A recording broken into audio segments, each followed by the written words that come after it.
constrained by what I can ask you about if I You're not constrained from my point of view.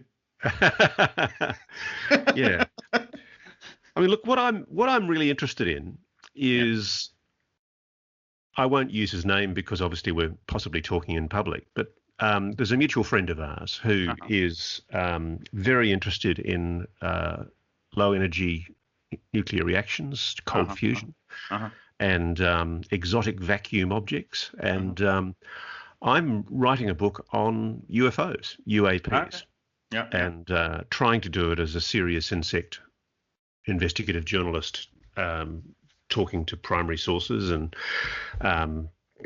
trying to break through the barriers of secrecy with some success and some difficulty. But what it has convinced me is that if this phenomenon is real, there has to be a propulsion system and energy technology that is not yet acknowledged within known terrestrial science.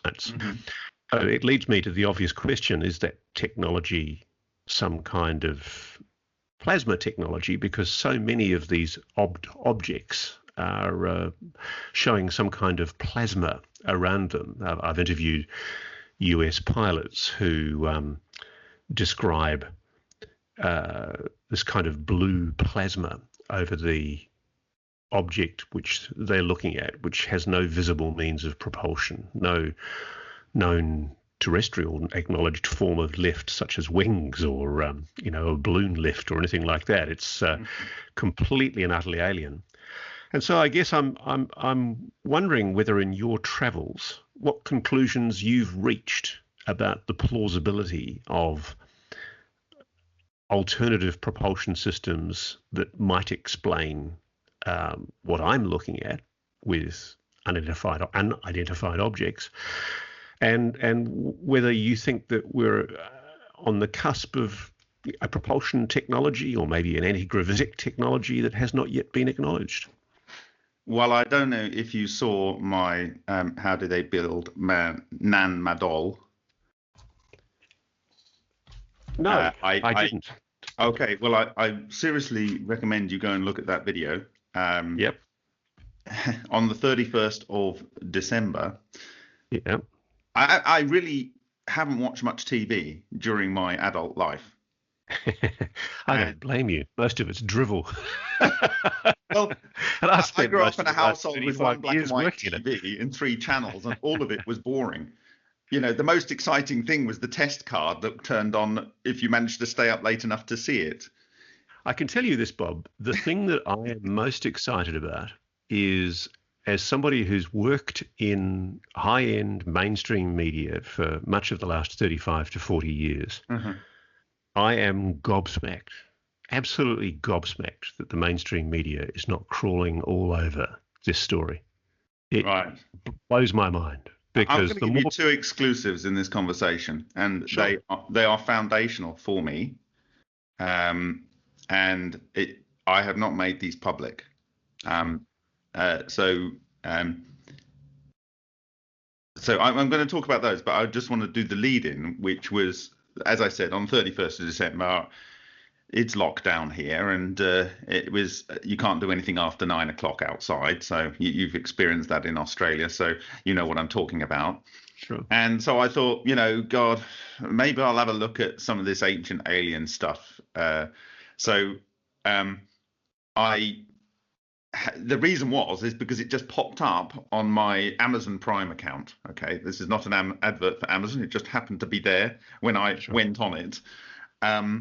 And it had series. It said that you have access to series 1, 2, and 3. I didn't know how many series there were. And I thought, well, let's start at the beginning, episode 1. This is Ancient Aliens you're watching. The guy with the weird hair. Yeah. You know what? I'd like to say I didn't notice that, but I did. But I don't think he cares. I think it's a feature. He likes a trademark. Good on him. Exactly. Yeah, I mean, if I didn't had have it, hair, everyone I'd would be probably going, make "Oh my it God, weird as well." So yeah, I'm looking at this program, and I'm thinking, hold on, I already the thing that they're talking about in this other than the fact that the video quality was obviously low definition and stretched to high definition, and it was repurposing a lot of media, that didn't matter so much, as the point was I'd already realized by January 2017 that this technology family would explain all of the megalithic structures. And the slide that I shared in that Nan Madol presentation had several of the, in fact, all of the sites that they mentioned in that first Ancient Aliens. And I'd already. Can I be a pedant for a moment and ask how you spell Nan Madol? Yeah, you see, I get this wrong because I only found this out the following day on the 1st of January this year, and I still said it wrong, but it's Nan Madol. Oh, I got it right. Okay. Ta-da! Yep. Is my pronunciation? Is that best found on YouTube?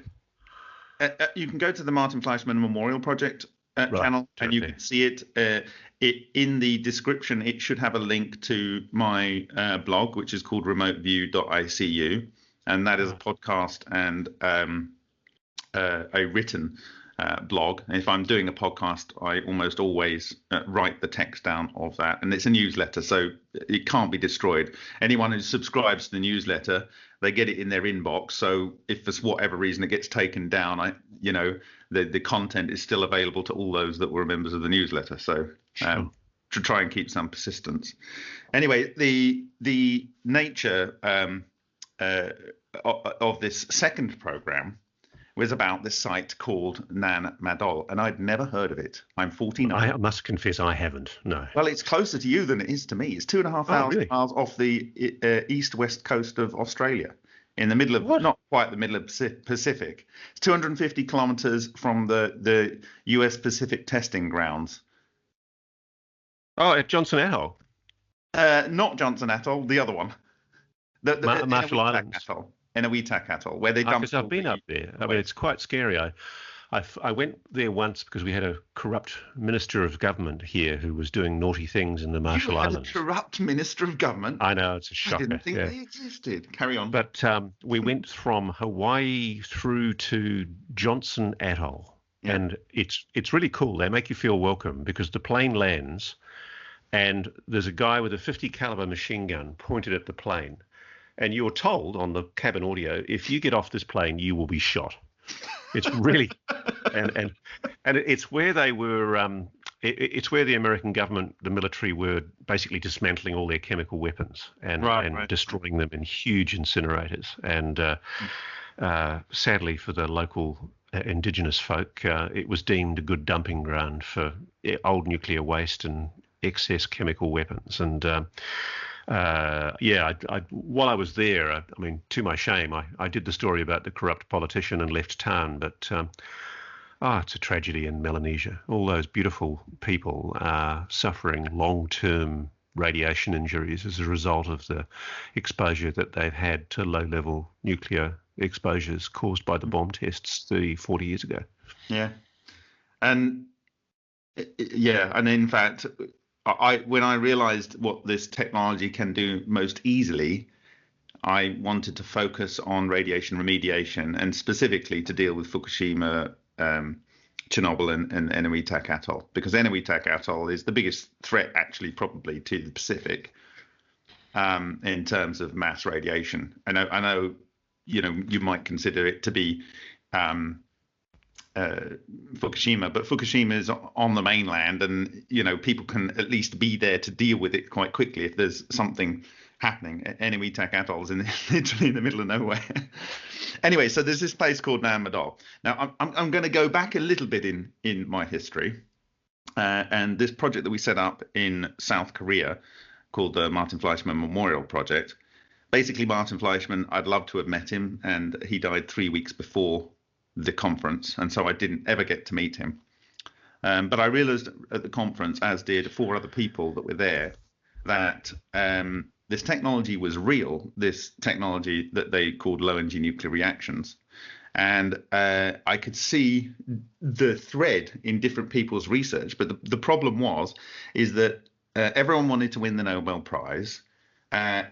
Everyone that got really successful, some investor came from somewhere and basically said, don't talk about what you know. or someone came in and got them to spin plates until they died, and that's the problem. So it wasn't going anywhere. So I thought the only way this is really going to work is if it's completely open. And I've come up with a lot of different concepts with how to do certain things, and I thought I could really do something here. And there was a guy there called Ryan Hunt, whose father had developed a little sort of embedded controller system for monitoring power in houses, and he thought he could repurpose that to deliver what I wanted to do, which was deliver science real time on the internet. Okay. Anyway, that's just the foundational sense. We set up the project.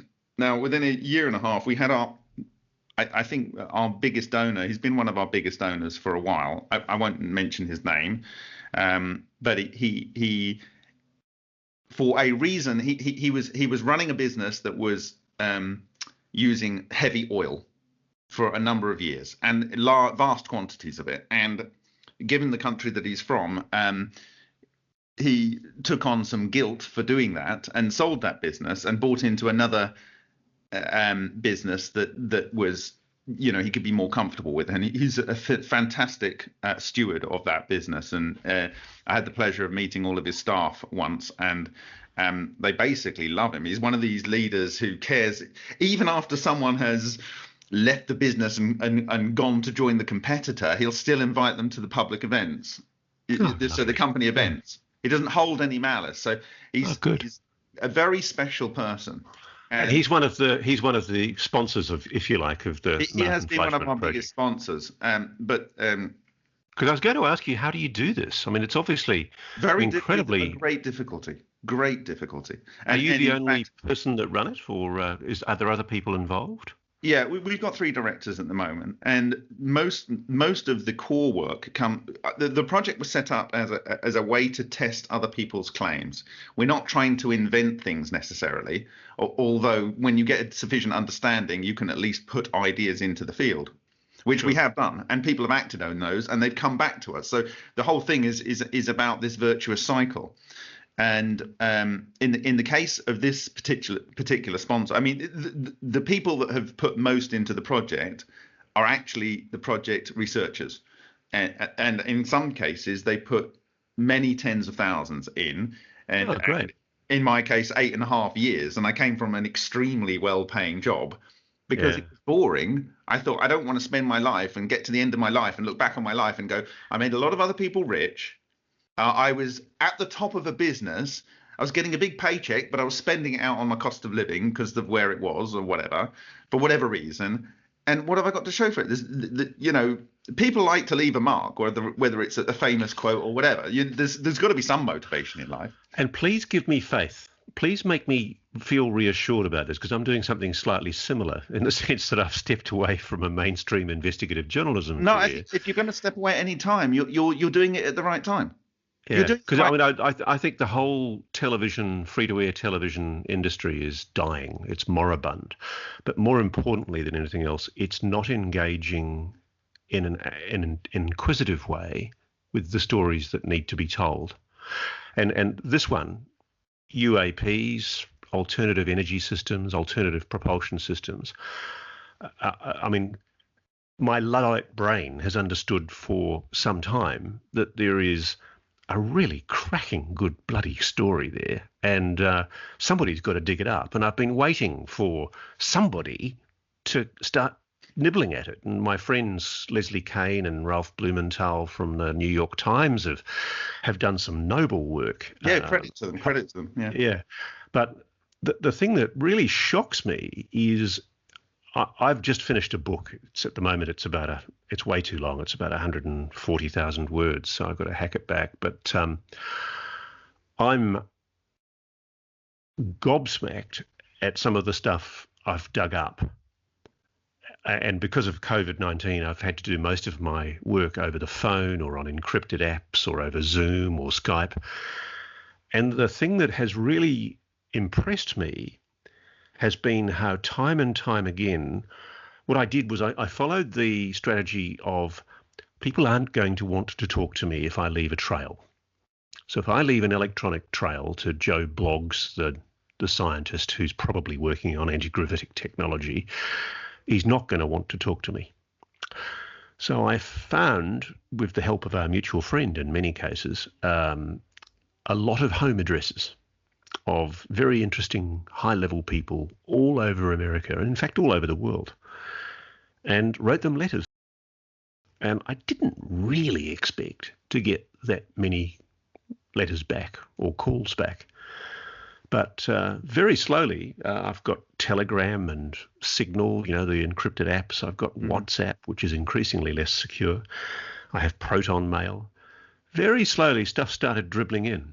And sometimes people were talking anonymously, but it blew my mind because it made me realize you're absolutely right. There is an incredible story out there that is just bobbing under the surface of mainstream media coverage that nobody's looking at. Like, they're in the water, sitting above the water, looking at the sky and everything around them, but they're not looking under the water and actually digging. And the thing that blows me away is I'm so frustrated because people are probably going to find my book interesting, but I'm now going, oh, Christ, I'm almost embarrassed to publish it because I now know so much more since I started researching it. And now I know as I come out of talking to you, I'm going to find myself thinking, oh, Christ, why didn't I go down that path or that path? And the thing, though, that I've been really heartened by is the willingness of people to engage. And there's an exceptionalism about America I don't particularly like, but there is a beautiful willingness to share science and ideas and to have intelligent conversations that I really admire in Americans in particular. I've seen it everywhere else in the world as well, but there's a joke I've had many years that I think Americans have an extra strand of DNA.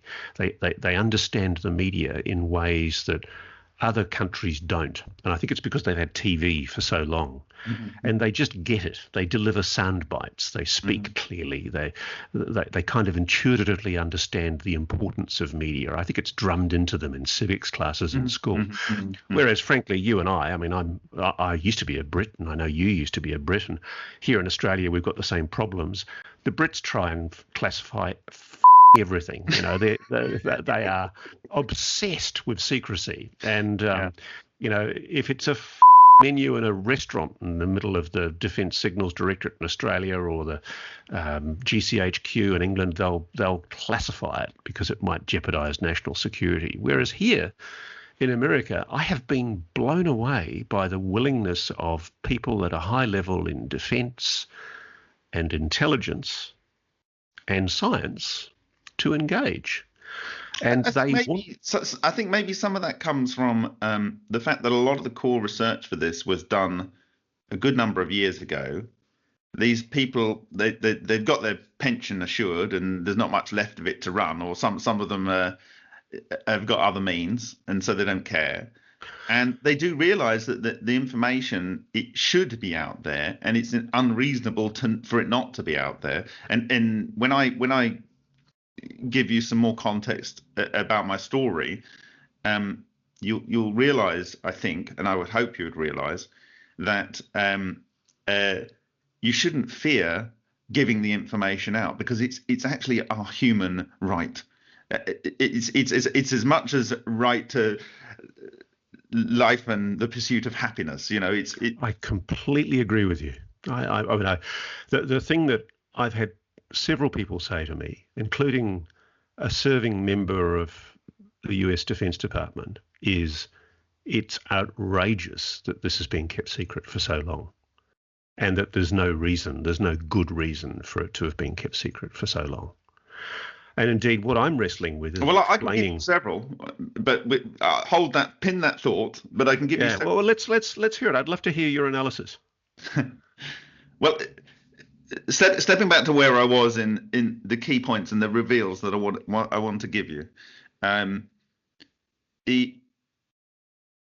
this individual, as I said, he had been a principal funder of the organisation, and in fact, in a couple of years, we could not have achieved some very significant milestones had it not been for his support. But that's not to take away from the literally thousands of people that have sent like $10. That adds up, and it makes it possible. And you run yourself lean, Sure. and so forth. And it's amazing what you can do. But also by being open and committing to try and finding a solution and putting the information out there. If you are wrong, you have the idea of the organization was that if you put the information out there, it's live and it's unadulterated. Most of these significant findings we've had in the first 4 or 5 years was from the crowd monitoring our data whilst we were asleep. They go, something happened at this time overnight, and you look at it and you go, oh my God, something really did happen, and what does it mean? And then you come up with a hypothesis and it's challenged, but the people aren't being paid to do that. And my father always said, a volunteer is worth 10 forced men. And it's absolutely true. A person who really wants to know, and they don't have to be asked, they don't have to be forced, they don't have to be under threat to find out the truth. They will just research and research and research. It crossed my mind when I was reading about your group that it's a bit like a scientific Bellingcat. Are you following Bellingcat at all? I don't, please. Oh, well, Bellingcat, you should look at it. It's a fantastic site. It's kind of a journalist's wet dream. Basically, what they do is they use open source information. And one of the things, I was involved on the periphery of investigating the tragedy of the jet aircraft that was shot down over the Ukraine by the Russians. And there were a lot of Australians on board. And so we were desperately keen to try and prove and hear proof as to who the perpetrators were. And it actually was a plucky little Brit who, in the middle of some suburban town in England, sat down and started using things like, firstly, Google Maps. And there were a couple of social media photographs that he found of a Buck missile launcher traveling through the Ukrainian countryside. And he had dates. And then he just started doing good old-fashioned OSINT, open source intelligence, just going through that open source intelligence. And finally, one of the big breakthroughs that he got was he found the Facebook page of a Russian paratrooper who was operating this Buck missile launcher. And the metadata for the photograph placed him in the location where the missile was fired. And really exciting stuff. And a lot of that work has been done by people sitting at home on computers, nerdy types like you and me, who just basically sit there and go through data and find satellite photographs and telemetry that people didn't even know existed as ways of further proving a thesis, a hypothesis. And it's really exciting. And it struck me a lot of what you're doing with the project is very similar. And it's there's less available information on data aggregators like that, but there is now a more than 3-decade extremely detailed set of papers. And whilst I think at the conference at ICCF 17 in 2012 in South Korea, there were probably 130 plus theories of how this worked. And many of the theories worked in different situations. So one theory would work with solid gas, one would work with gas, one would work with liquid gas, but they wouldn't all explain all of the phenomena. Yet you were getting, if you actually paid attention, similar transmutations in different systems. And so why isn't there not a common thing that's going on? And so on. So and it was clear that it was likely that people had certain threads were partially correct. And I said probably maybe 6 years ago that this will be the last great thing that's discovered by man, because everything else will be discovered by AI. That's a big call. Oh, I see what you mean. Okay. Okay. Right. Because when all the data is available to a machine, it can find the patterns almost immediately. Yeah. And the answer drops out of the bottom. So what we've been effectively doing is creating a hive mind, which is effectively learning all of the data, challenging it, and only the answer drops out the bottom. So we are intelligence before we get replaced by artificial intelligence. Yeah, well, I mean, I don't think we should be frightened of that, because I think you're absolutely right. I thought initially you were going to say that there were no more scientific discoveries to be made, but no. I agree. I think AI will probably crack it from this point on. But fortunately, I think it has been cracked, and I think that's going to become increasingly clear. So back to my story. This guy, he kept telling me I had to go and watch the Serious Disclosure. And I thought, not that Stephen Greer thing, really? It doesn't matter. Listen, It doesn't matter, because I'm not into UFOs. I'm not thinking about anti-gravity. I'm not thinking about any of that. He just keeps on saying, you need to go and see this. You need to go and see. It's like a little birdie in your ear, you know, and I'm going, okay. And I actually run my life on a need-to-know basis. Yeah. But then I think late 2016, I thought, this really has implications for potential gravity modification. Why does this guy keep telling me to go and look at this series? And I actually didn't know it was. I can't recall whether I know. Maybe I did, that it was Stephen Greer. But anyway, I went and looked at it, and I go, well, I know how that works. Oh, really? Yeah. So, and it's like, now I understand it.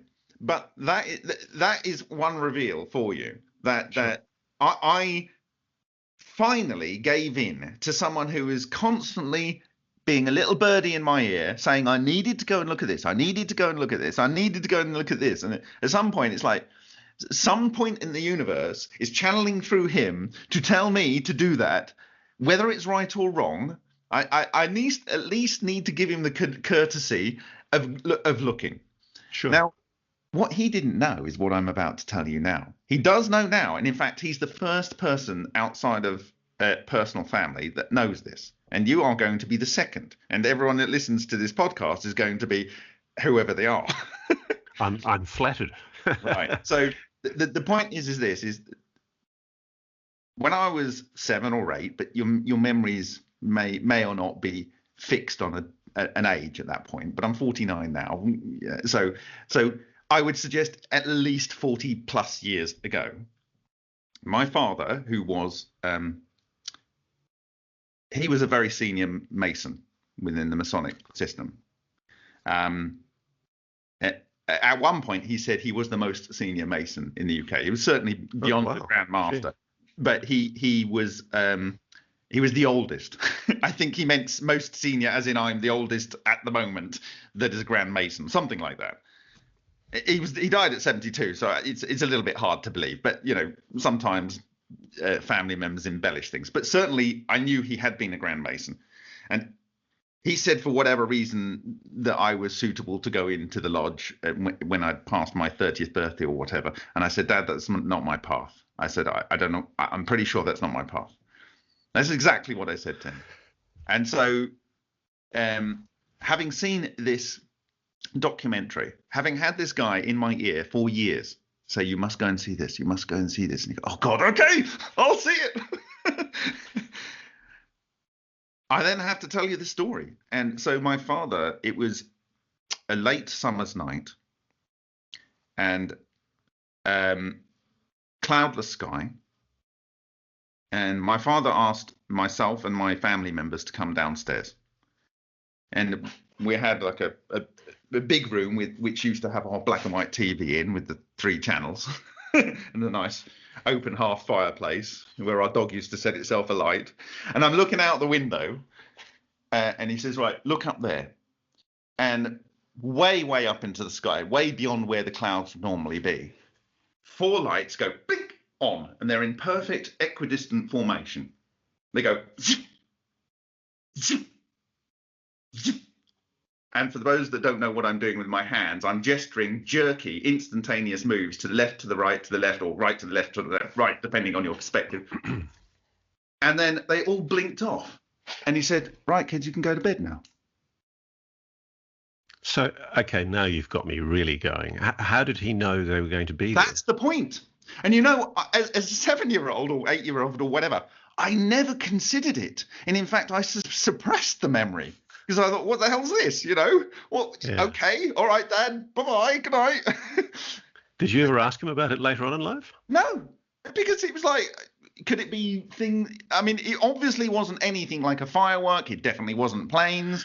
Nothing. No, it's funny because the reason I ask is because there's a lot of scientific papers and people I've spoken to who tell me that they think that the phenomenon, let's call it that, has the capacity to muck around with our minds, that it has a psychotronic effect.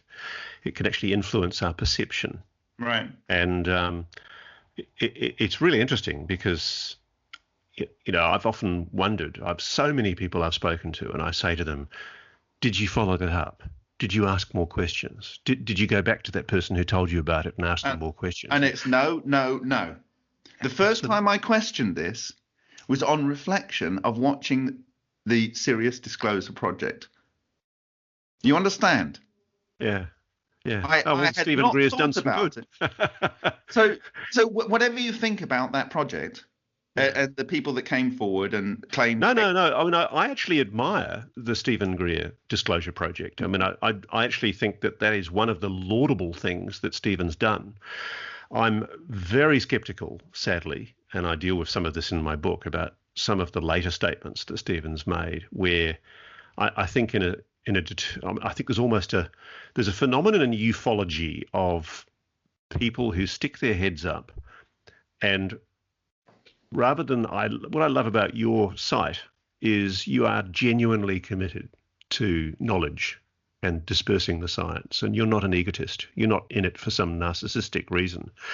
So many people definitely not in it for the money.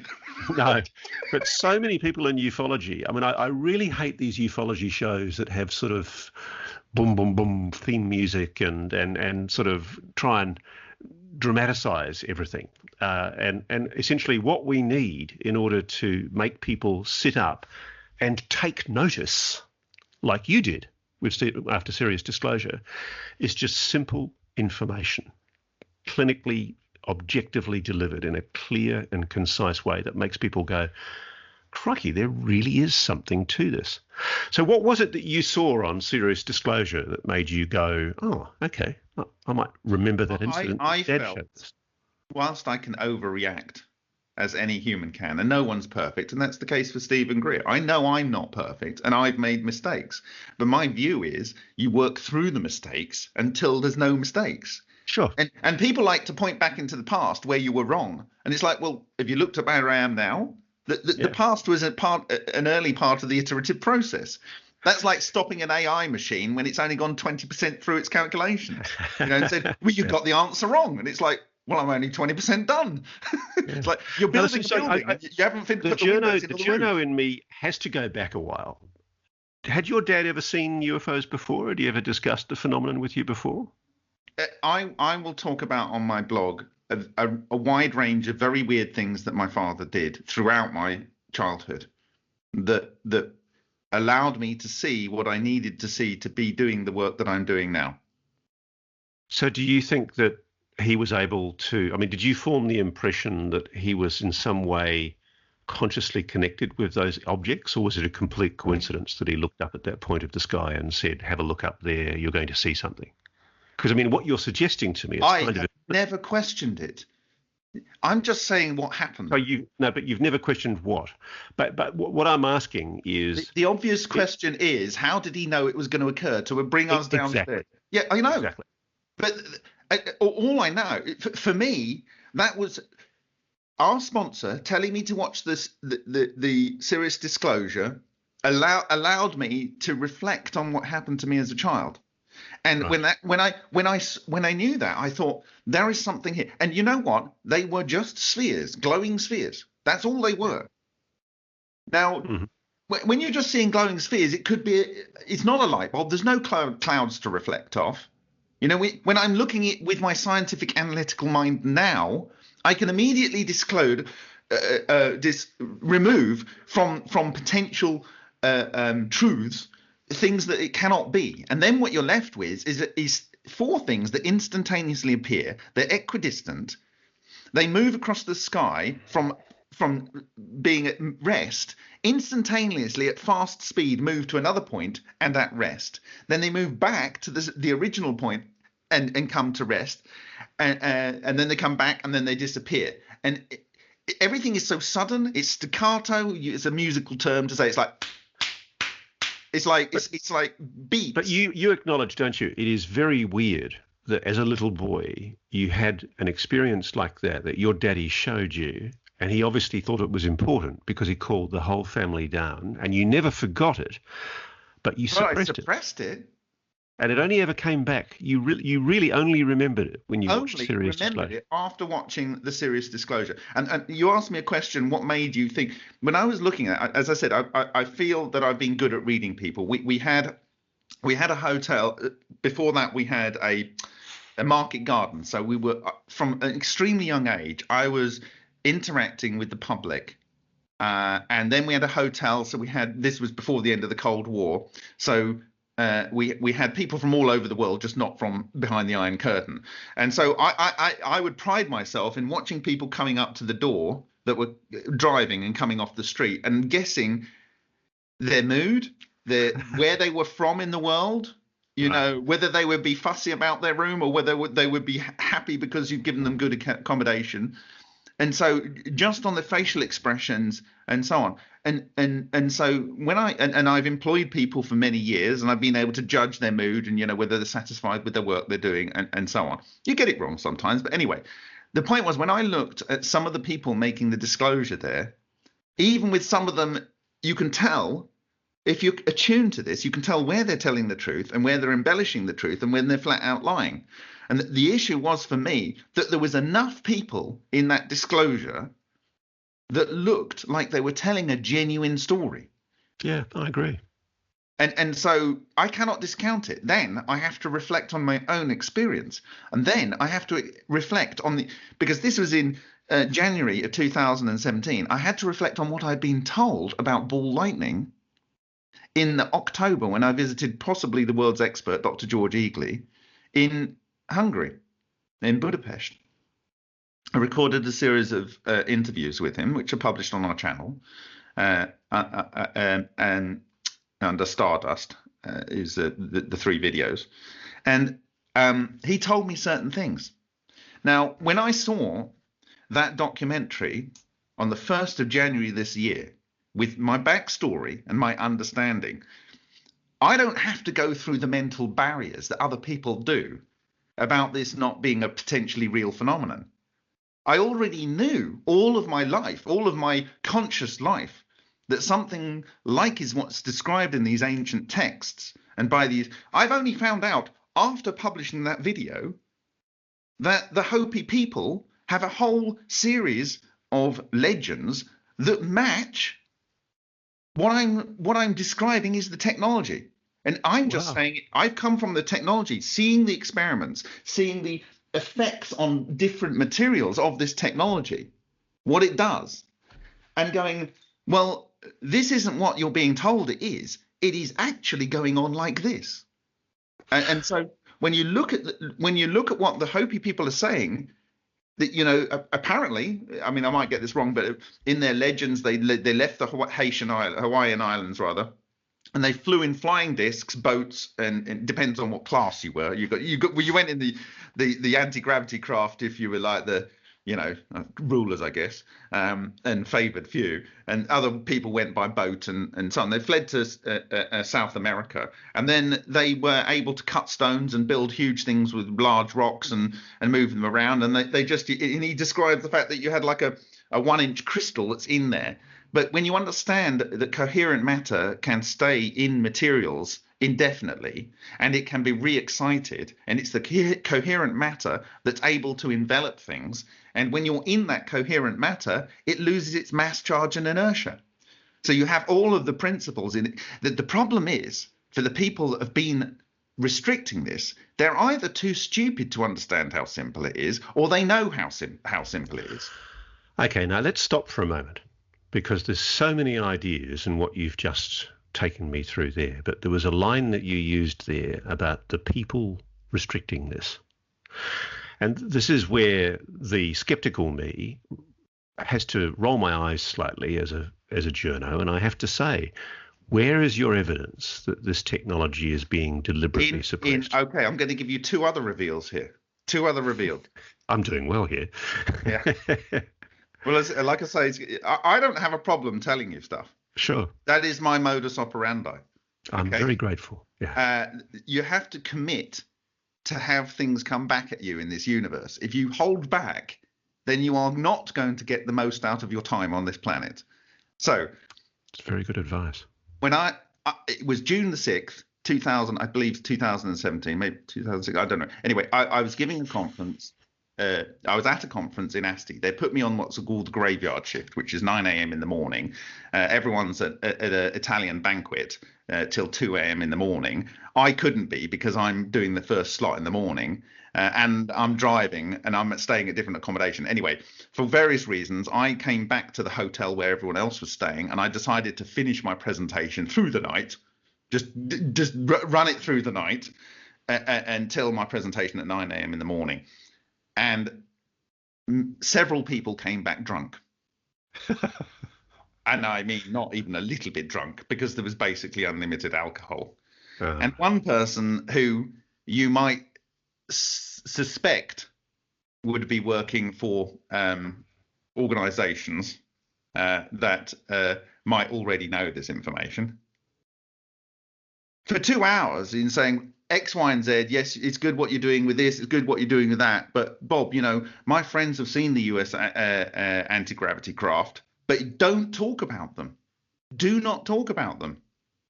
And I'm basically getting threatened. And it wasn't just him. There were other people that turn up to this conference every semi-annual period. And I had 3 people come up to me and warn me. 3 different people at the same conference. And then in Boulder, Colorado, when I was to give as far as I understood it, the most successful low-energy nuclear reaction data ever observed by Alexander Parkhomov. He's a fellow of the Royal Academy of Russian Sciences. I've been given this data. He wants me to present it. I turn up because of my experience previously. I turn up like with only 5 days notice. You know, because I don't know what's going on when I'm getting those kind of conversations being given to me. And people go, "Oh, you're here. What are you going to present?" I said, "Well, you know, I wasn't on the schedule or anything. I've been told there are slots free, and you know, you should go and ask if you can get a slot, one of these slots, because people have either had to bail or that, you know, for whatever reason there were slots free." So I went over to the organizers. And these people I know would be in the position to have known this if it was real, right? and moreover, they how do we put this? They are former members of an organization that has published patents recently that claim to do many of these aspects of the same technology. So it's the US Navy. You could well be correct in saying that. The Salvatore Pay patents but by the US Navy. They're overly complicated, actually. And I think that's the reason. As far as I'm concerned, when I read them, I go, well, what they're saying is possible, but they're obfuscating the simplicity that's necessary. It's like the Lockheed Martin patent that I found in the latter part of last year. I'm looking at it, I'm going, I know exactly how this is working. And if you didn't know, if you hadn't been through my journey, you would, and you were a top scientist, you would probably have a 2% chance of understanding what's being said here. The basics you would understand, but you wouldn't be able to relate the simplicity that's actually underlying this. So anyway, but before you go into telling that story, can you make it clear? I need you to articulate for me, because I know your position. I just need to hear it from you. You believe this technology is being suppressed. Just explain to me what you believe is happening. I'm just, you asked me, have you got any evidence? I'm giving you actual personal experience, evidence. Yeah. And then you can draw your own conclusions as to whether that's sufficient. Okay, right? Sure. Okay. So at that conference, I went up to these people who were in a position to call the shots, having been directed to them by other people. And I said, oh, I've come with this data from Alexander Parkhomov. It's absolutely groundbreaking. Is there any available slots for me to present in? And there was this kind of awkward silence. One person looked to the other one. They had an interchange of their eyes, and then they looked up at me because they were sat down, looked up at me and said, I'm afraid we've got no spare slots. Oh, you're kidding. And I took that on good faith. The following day, a person I personally know very, very well told me, well, that's ridiculous, because after you were told that, I was asked to repeat a presentation I'd done at the previous conference. Right? Just feel then after the conference, I was told by another party who I trust, and this came completely out of the blue, right? I didn't ask him what the reason was. He told me that he was told that the reason was that they were worried I was going to talk about anti-gravity. And were you? No, I was going to talk about Parkhomov's data. Okay. But here's the thing. At that point, I thought, oh my God. Earlier in the year, I realized this technology couldn't possibly enable anti-gravity. I've had now both times I've interacted with senior members after I said that at the beginning of the year, and I only said it in a slide, sorry, in a video.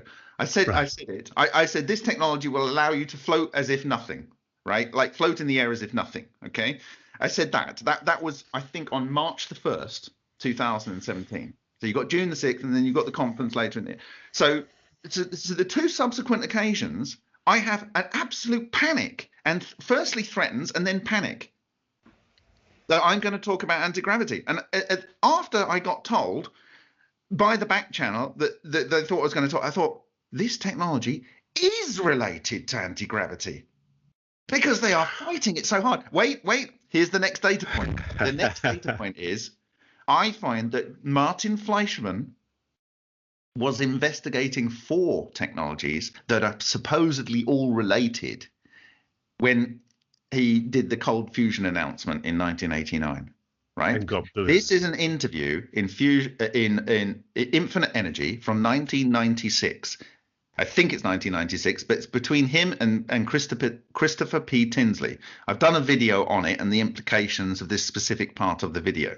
Okay, when I was talking about other aspects of this technology and how it interacts potentially with gravity. Okay, and in that interview, he's asked various subjects. Now, Christopher P. Tinsley then goes to introduce the idea of anti-gravity. He says there, right? And then out of a 3-page transcript of the interview, it's the only time where you have Martin Fleischmann saying blah, blah, blah, blah, blah, ... blah, blah, blah. They cut something out of the middle.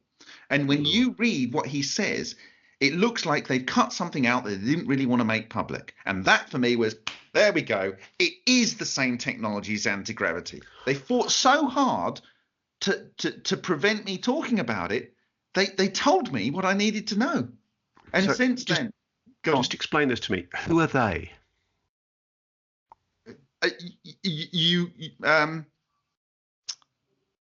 They're people that follow around this science.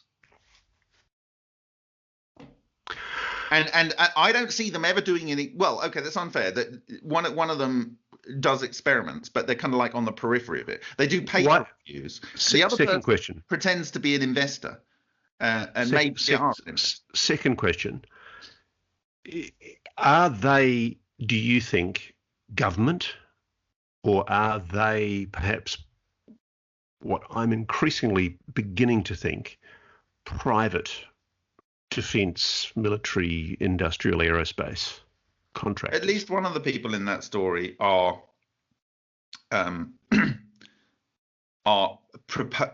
pretending, or at least posing as an investor.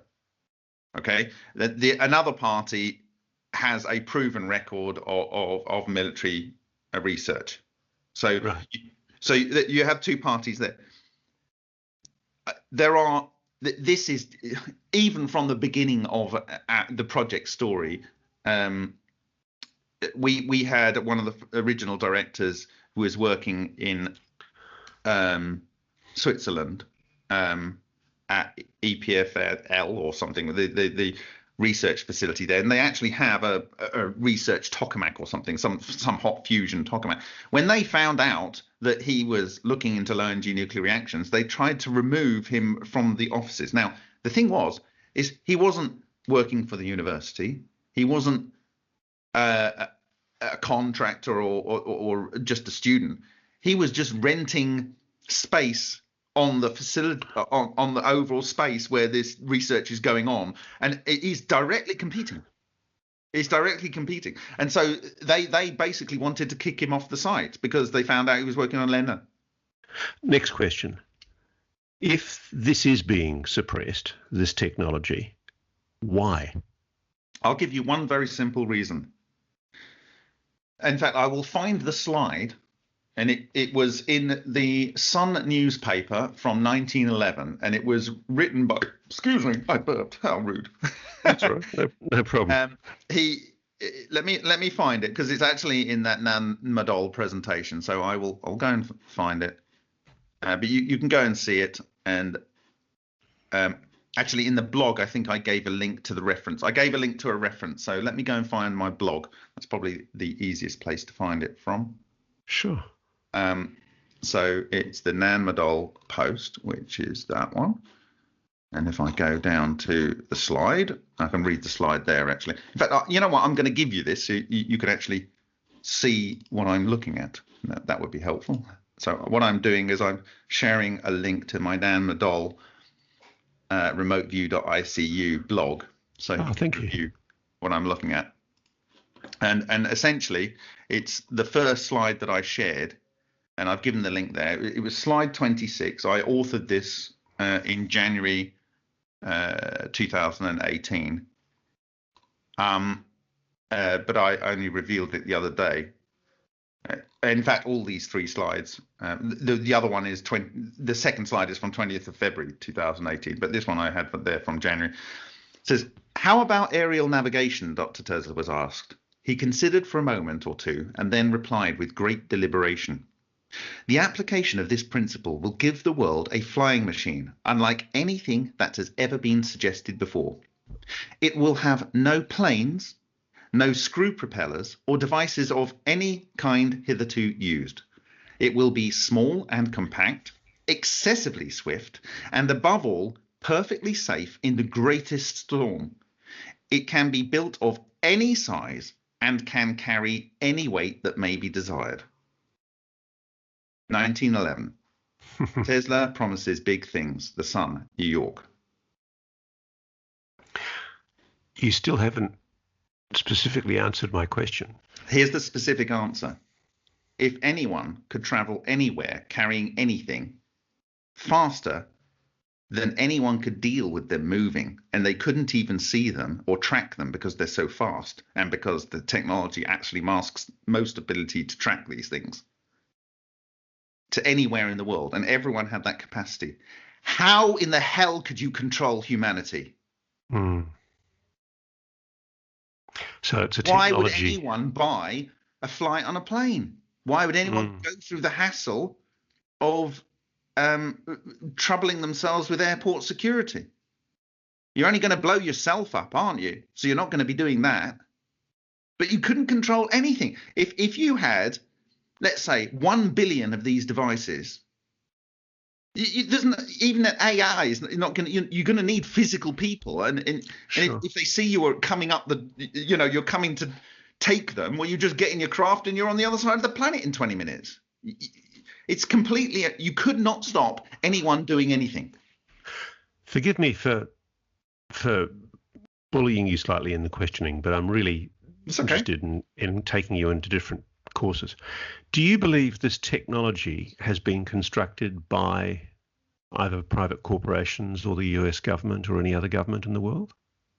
What I know is this. I have been specifically targeted before I ever was going to talk about it to not to talk about anti-gravity. I then find out that the guy that I have dedicated my life to clear the name of and try and solve the energy problem was almost certainly investigating anti-gravity as part of a package of things that you need to think about when you are working at looking at this family of technology. Then you have my personal experience, and then you have people that are coming into my life, and I'm not asking them to, and they say certain things. There are. I think what you need to understand is that the world is more than the physical thing you see. There are spiritual. I lost my spiritual nature, having been a choir boy from the age of 5, when I started traveling the world, and I realized that most of the people in the world are not Christians, and how could I condemn them to hell and damnation when they're not Christians? But they do have commonality in their faiths, about how to respect others and don't do unto yourself to others what you don't want done to yourself in the Christian framework. But so there were threads. People came up with the idea of deity somehow. They did. And there are people that you see worshipping superstars or film stars or whatever, and you can understand how if someone was so impressive to you, like so charismatic, someone was so powerful in that they could do X, Y, and Z, even if you really didn't want to believe that they could be like a god, you would start to think that they were relative to you. So what is the nature of God belief? Now, on that basis, Tesla said he was being spoken to by aliens. He was getting a lot of his information put into his head. And he's not the only one. And it happens to me too. I came up with a drawing at the beginning of 2017, and I can't fault it now.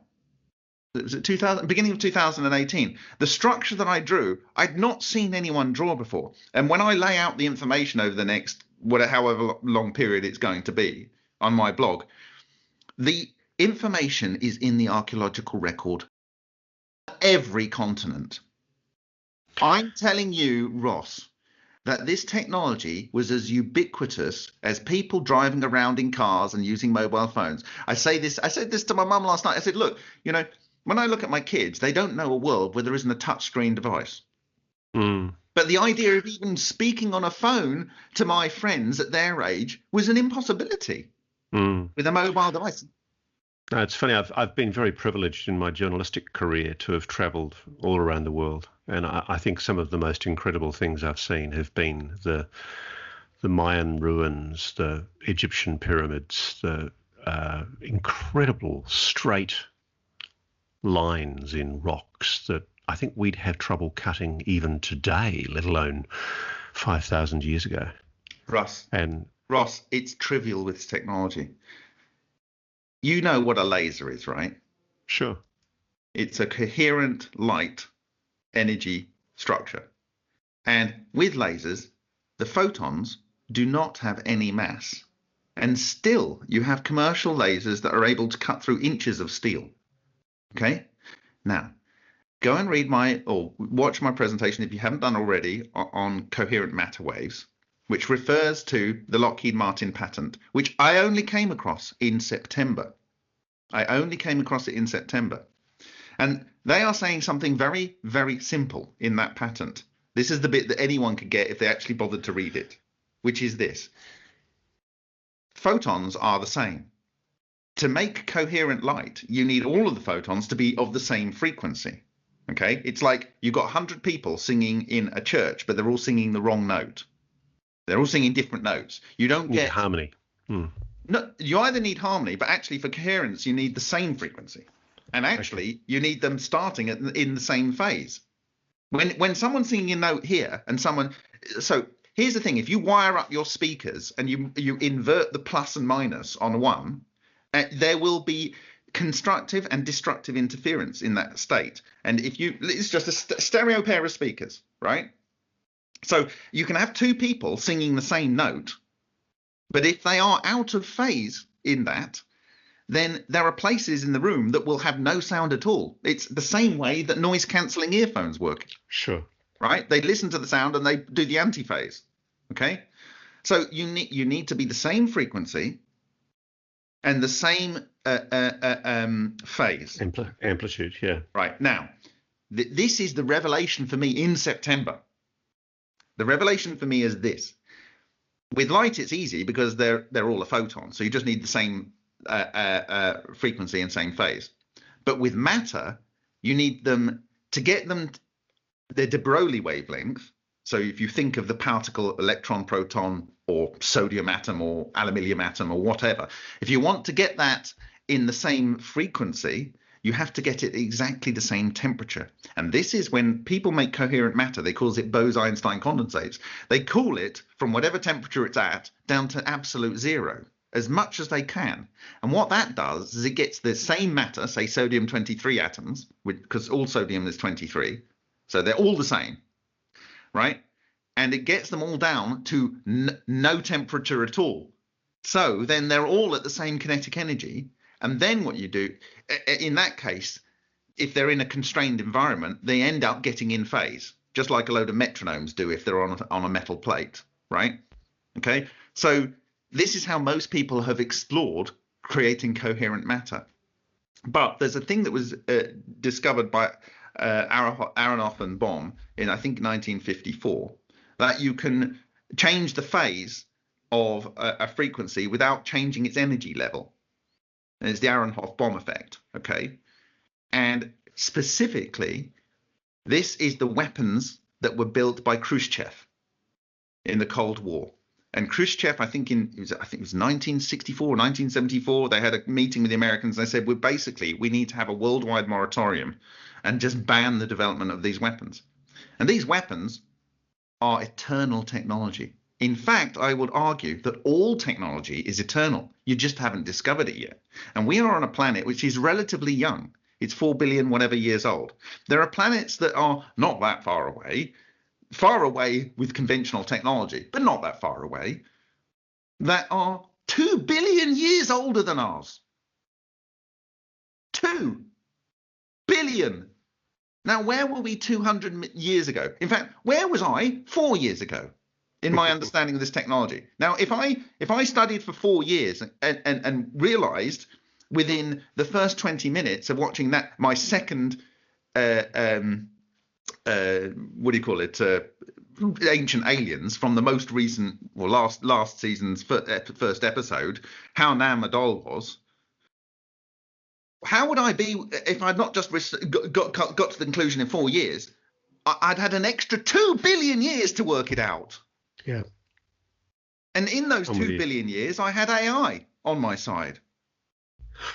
Now, can I just pull you back again? Yeah. I've never heard of this thing about Khrushchev meeting the Americans to discuss the suppression of weapons. Tom Bearden's books here. Oh, okay. And I don't know whether I've got that bit in here. This is when I realized I should be writing a book, because I've done presentations for 20-something years. And Tom Bearden has just put a load of presentations and the speaker notes in and made books out of it. And they're quite successful. And I'm thinking, that's easy money. It's selling old rope, isn't it? Don't tell everybody, mate. I read The Lord of the Rings and something else. Like I say, I've run my life on a need-to-know basis. Now,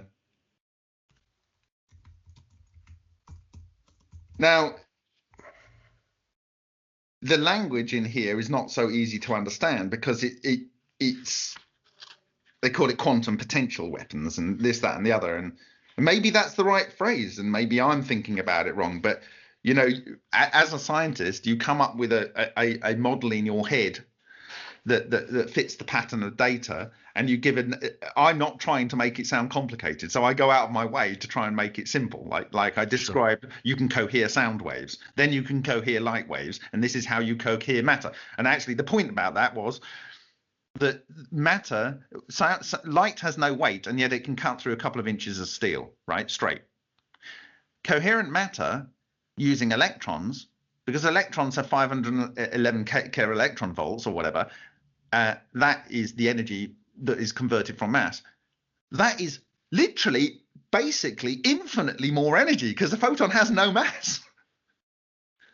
So even so with just electrons, so the idea that you could cut absolutely straight lines. There were no slaves building those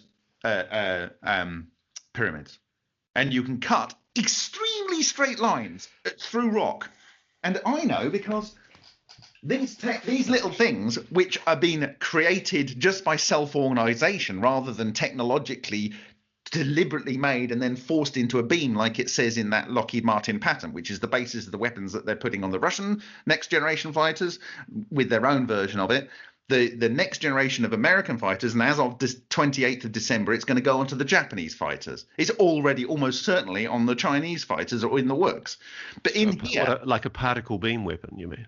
They call it microwave weapons, but it's not. You could call it a maser, like a microwave laser, and they may actually have those weapons on there. But the prize, I mean, they might be selling them that because it's like last generation, right? But the coherent matter beams are exactly what Tesla's death ray was in 1932. Exactly. Okay, that's exactly. Right. Just to come back a bit, is it public information that there was some kind of an agreement between the Americans and the Russians? I will try and get the slide from here. Anyway, the point being is this is fused quartz. You can see here. I'm showing him a picture of the Lion 4 reactor. And in other Lion reactors, that's what we call this type of reactor, these exotic vacuum objects are bored holes through the quartz. Now, they are just self-organized in the reactor core, and for whatever reason they decided that something was attractive outside of the reactor, and they went through the reactor and then bored a channel through. Now, if you're doing what is described and explicitly said in the Lockheed Martin patent, which is valid from 2013, they're saying you can make these beams, and then if you know one of these little things randomly can bore a straight channel through that fused quartz. Well, what is the granite made of? Yep.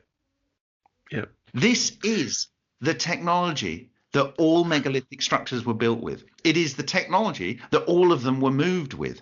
And what you did in Egypt is you didn't have ready-made building blocks, but you did in Nan Madol, because you had these prismatic columns, 10, 20, 30, 40, 50 tons.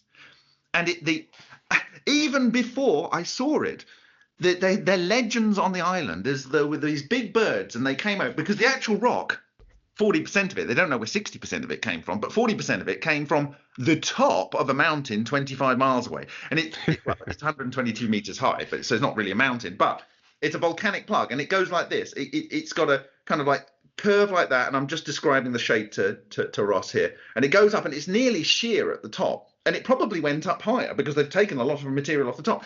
These big birds came. When you fire coherent matter and you have something like this piece of iron, the coherent matter will organize itself around it, okay? And if you've got two on there, they will find a balance between themselves. They attract and repel. Feynman called this like, right?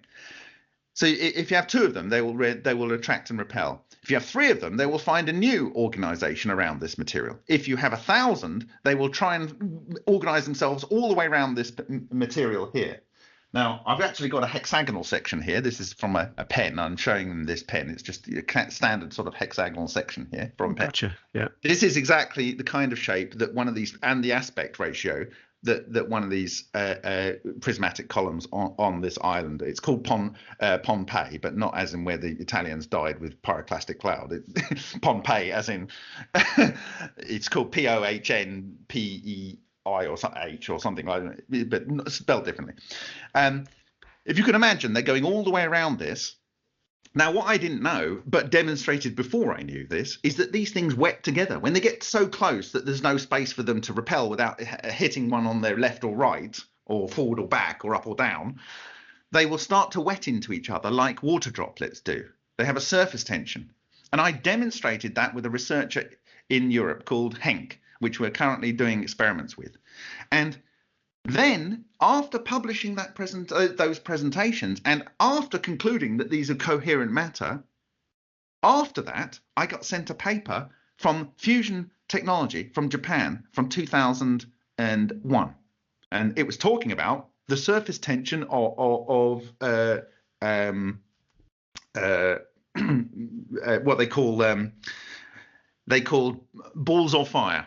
They call them balls of fire. Separately, I was sent another book about a research of ball lightning from a wide range of studies and even experiments I think that the author did themselves. And in conclusion, they made the conclusion that this points to new physics, it will have new applications, and there is coherent matter. It's specifically saying it. If this technology exists and has existed in history, I can understand, for example, the United States wanting to suppress it because it doesn't want to give everybody else the same advantage. But if this technology is as simple as you say, why hasn't a Tesla or a clever Russian scientist, I know of Potklednov, for example, with his anti-gravitic technology. Why haven't these things manifested? Are you suggesting that even the communists and now the authoritarian Russians are colluding in the cover-up? People's lives are short.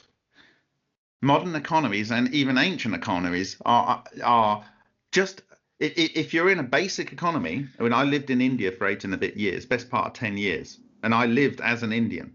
I lived in the same kind of accommodation on the same kind of income because I was giving the rest of my income away to other people. So I lived and I realized that you're just getting by. You're thinking about your next meal. You're thinking about whether you're going to have a family, all the problems with education for that family, what their prospects are, blah, blah, blah. If you're in a situation where you have to be, Tesla specifically said he did not take a wife because he would not be able to concentrate on his work. Yeah, so okay, so those are the sort of family kind of aspects to it, and employment type of aspects. The other thing is, how did you start this conversation? You were saying, help me out here. Am I going out on a limb? You know, am I doing the right thing here? Give me some confidence that I'm doing the right thing. You have to commit, and you need balls to commit. You need to have guts. Okay, and I accept people haven't got it, and they will never have it, and they will give in. You know what I've had to face in this journey. You would not imagine what I've had to face. The amount of ways they've tried to get to me, offering me university. Why don't we can help you go to university? Wouldn't it be nice if you had a doctor before your name? I don't care. I actually do not give a about qualifications. I give about what you can deliver and the truth. Okay, let's. I mean, how hard do you think it would be to create this technology to demonstrate the particle beam that you're describing, or the capacity? Tesla did it in 1932. He tried to sell it, as far as I understand, to Winston Churchill. And it was, I think he wanted 33 million. I don't know why, but which was a phenomenal amount of money today. But basically, the UK would have been impenetrable. But at that time, I think we were the only country. Britain was the only country in the world that had that amount of money that they could do with to buy anything. And what did you suggest happened? Like, people don't believe it. Well, why didn't he build a working model and then fire it at the moon or say and blow a chunk off the moon? I mean, I'm just devil's advocating here, but I mean, surely the best way to demonstrate this technology. But you have already seen this at work, and you already saw it replicated within 1 hour. I don't want to go into it, and I'm going to hold up something, and I'm not going to talk about it. But this is all the proof I need. Right. Okay. So, the point being is that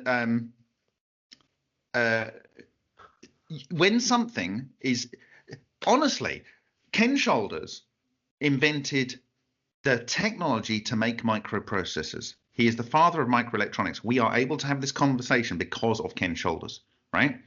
Ken Shoulders invented the quadrupole mass spectrometer. That is how we can tell what elements are in our samples. Ken Shoulders was brought in by Hal Puthoff in 1981 to try and find out what John Hutchison had done. What had John Hutchison done? John Hutchison was trying to replicate things that Tesla had done as accurately as possible, and throwing in a load of military hardware that he had been given in compensation for decommissioning 3 Canadian warships.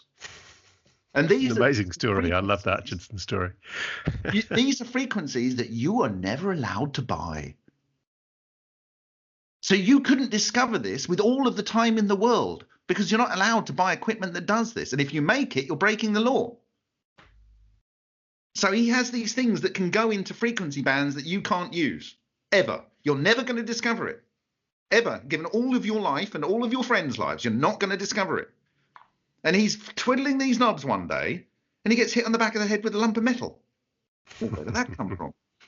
Well, there's no one else in here. Typical kind of poltergeist thing. I know I've got no poltergeists, and I haven't offended anyone. And there's no one else in this apartment. You know what I mean? So that started his journey. So he physically has done these things. And I can hold them in my hand and I can analyze them. And this aluminium doesn't sound like aluminium. And when you test it in Russia, it turns out to be elements that don't exist.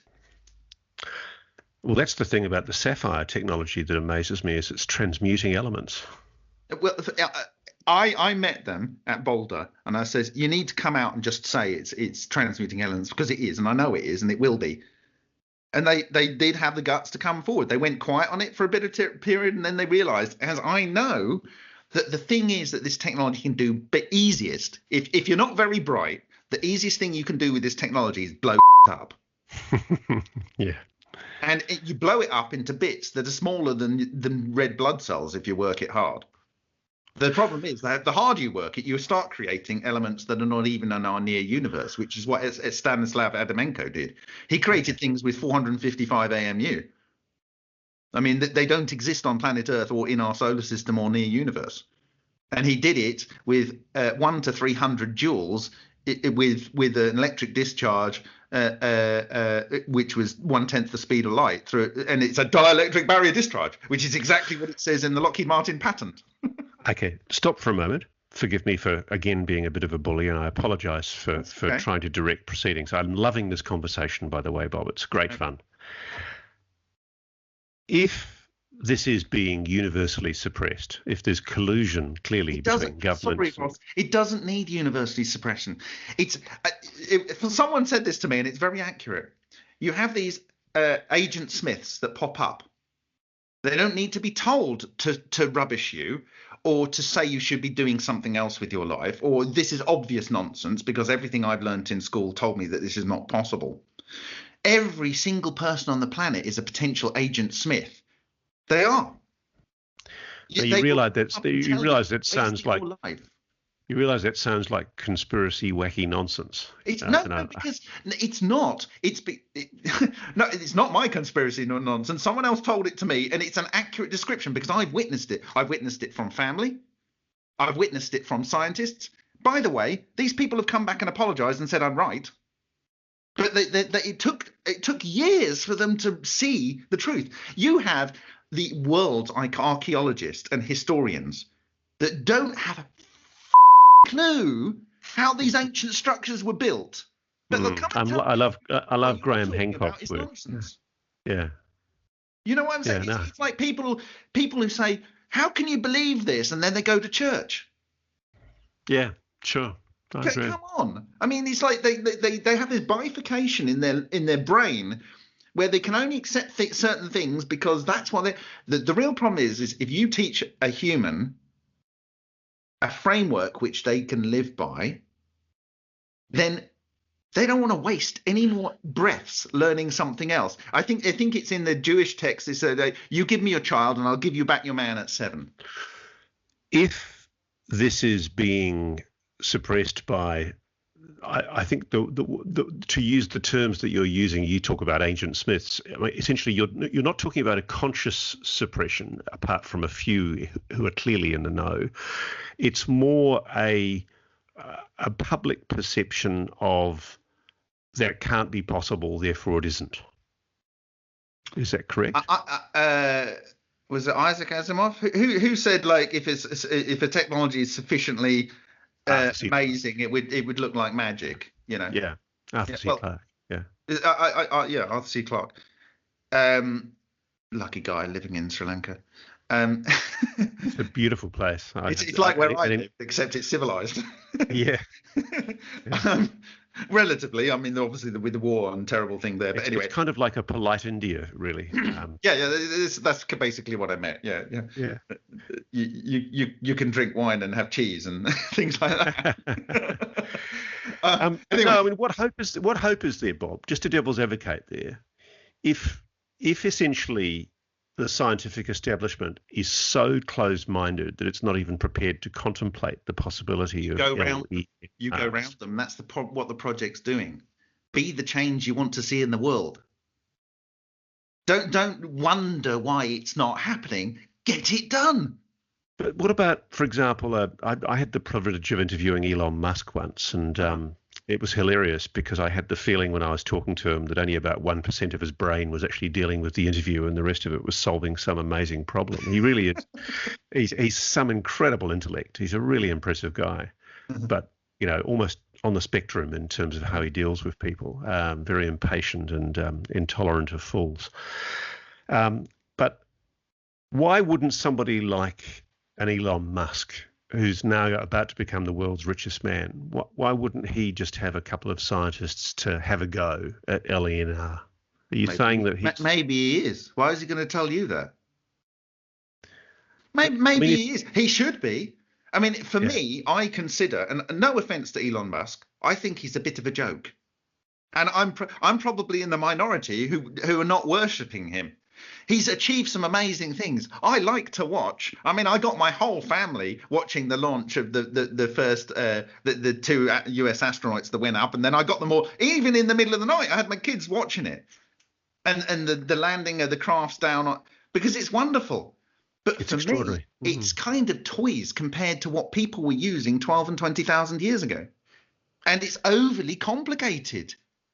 The technology that Tesla describes that I know can be realized, and which almost certainly has been realized, and was the technology that was realized, which was being discussed in the Sirius disclosure, and was likely the technology that I witnessed when I was 7 years old. These things are so much better for doing the things that he's doing.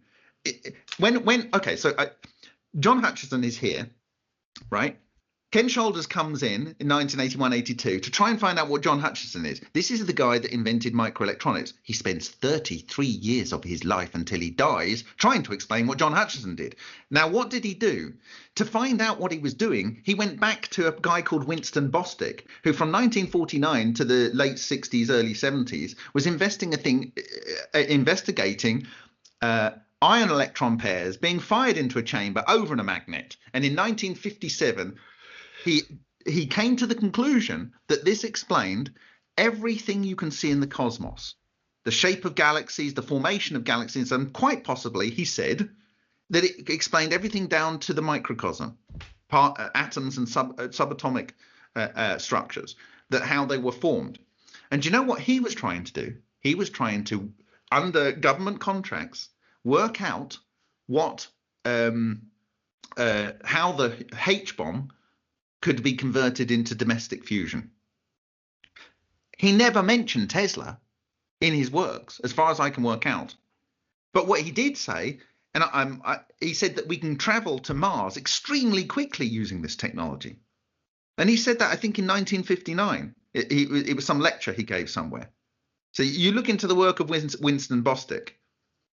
But he never mentioned Tesla. But he's clearly doing dielectric barrier discharges, which is exactly what Tesla was doing in his 1932 death ray, which was producing coherent matter. And Tesla described it as electric particles of matter. He didn't call it coherent matter because no one had come up with the concept of coherent matter at the time, but he realized what they were and what they could do. Have you, I mean, obviously from the people that have confronted you at conferences and told you to stop talking about antigravitics, you've obviously formed a view that somebody on the planet in humanity has developed this technology, that we have working, operating antigravitic devices?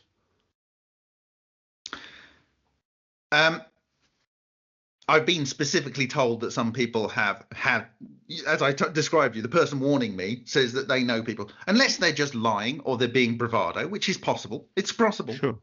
But then you have all of those people disclosing, and you have a history, and you have Tesla in 1911 specifically saying you can do this. And what he's doing, Tesla was the guy that could make ball lightning. So I'll give you a couple of contexts of what's happened in the last 3 weeks. Last 3 months. We did these experiments, which are like Sapphire, but we wanted to do something more interesting. And there was when I was in Sochi in October 2018, a guy called Anatoly Klimov, he presented a presentation. It's available on our YouTube channel. And he showed some experiments, I think, that they were doing in the Soviet era in 1960s, 70s with microwaves. And they had these coils with a point in the microwave chamber, and they were creating plasmoids, which is the Bostic name, which was originally given to these features, on the top of every one of these spikes that was above the coil. Okay, and so I thought let's make some coils instead of just a spherical anode, and see what happens. Okay. And so we made it out of, he had some materials. He had some nichrome wire, like you have in a toaster, the heater element in a toaster. It's 80% nickel, 20% chrome, and mostly the rest of it's manganese and iron and stuff. And some tungsten wire. Now, between these two experiments, you can see everything you need to see to know that this technology is realizable, really. And in fact, you only need to watch about probably 40 seconds. And you have to recognize what you're seeing. Now, the context is this. In October 2016, I was visiting George Eagley, as I said, in Budapest. He spent 20 years researching both current, i.e. contemporary reports of ball lightning, where he would go and visit the person just after it happened. The electricity or the gas board or the water board phoned him up and said, this event happened, and can you go and investigate it? So he would take pictures and stuff.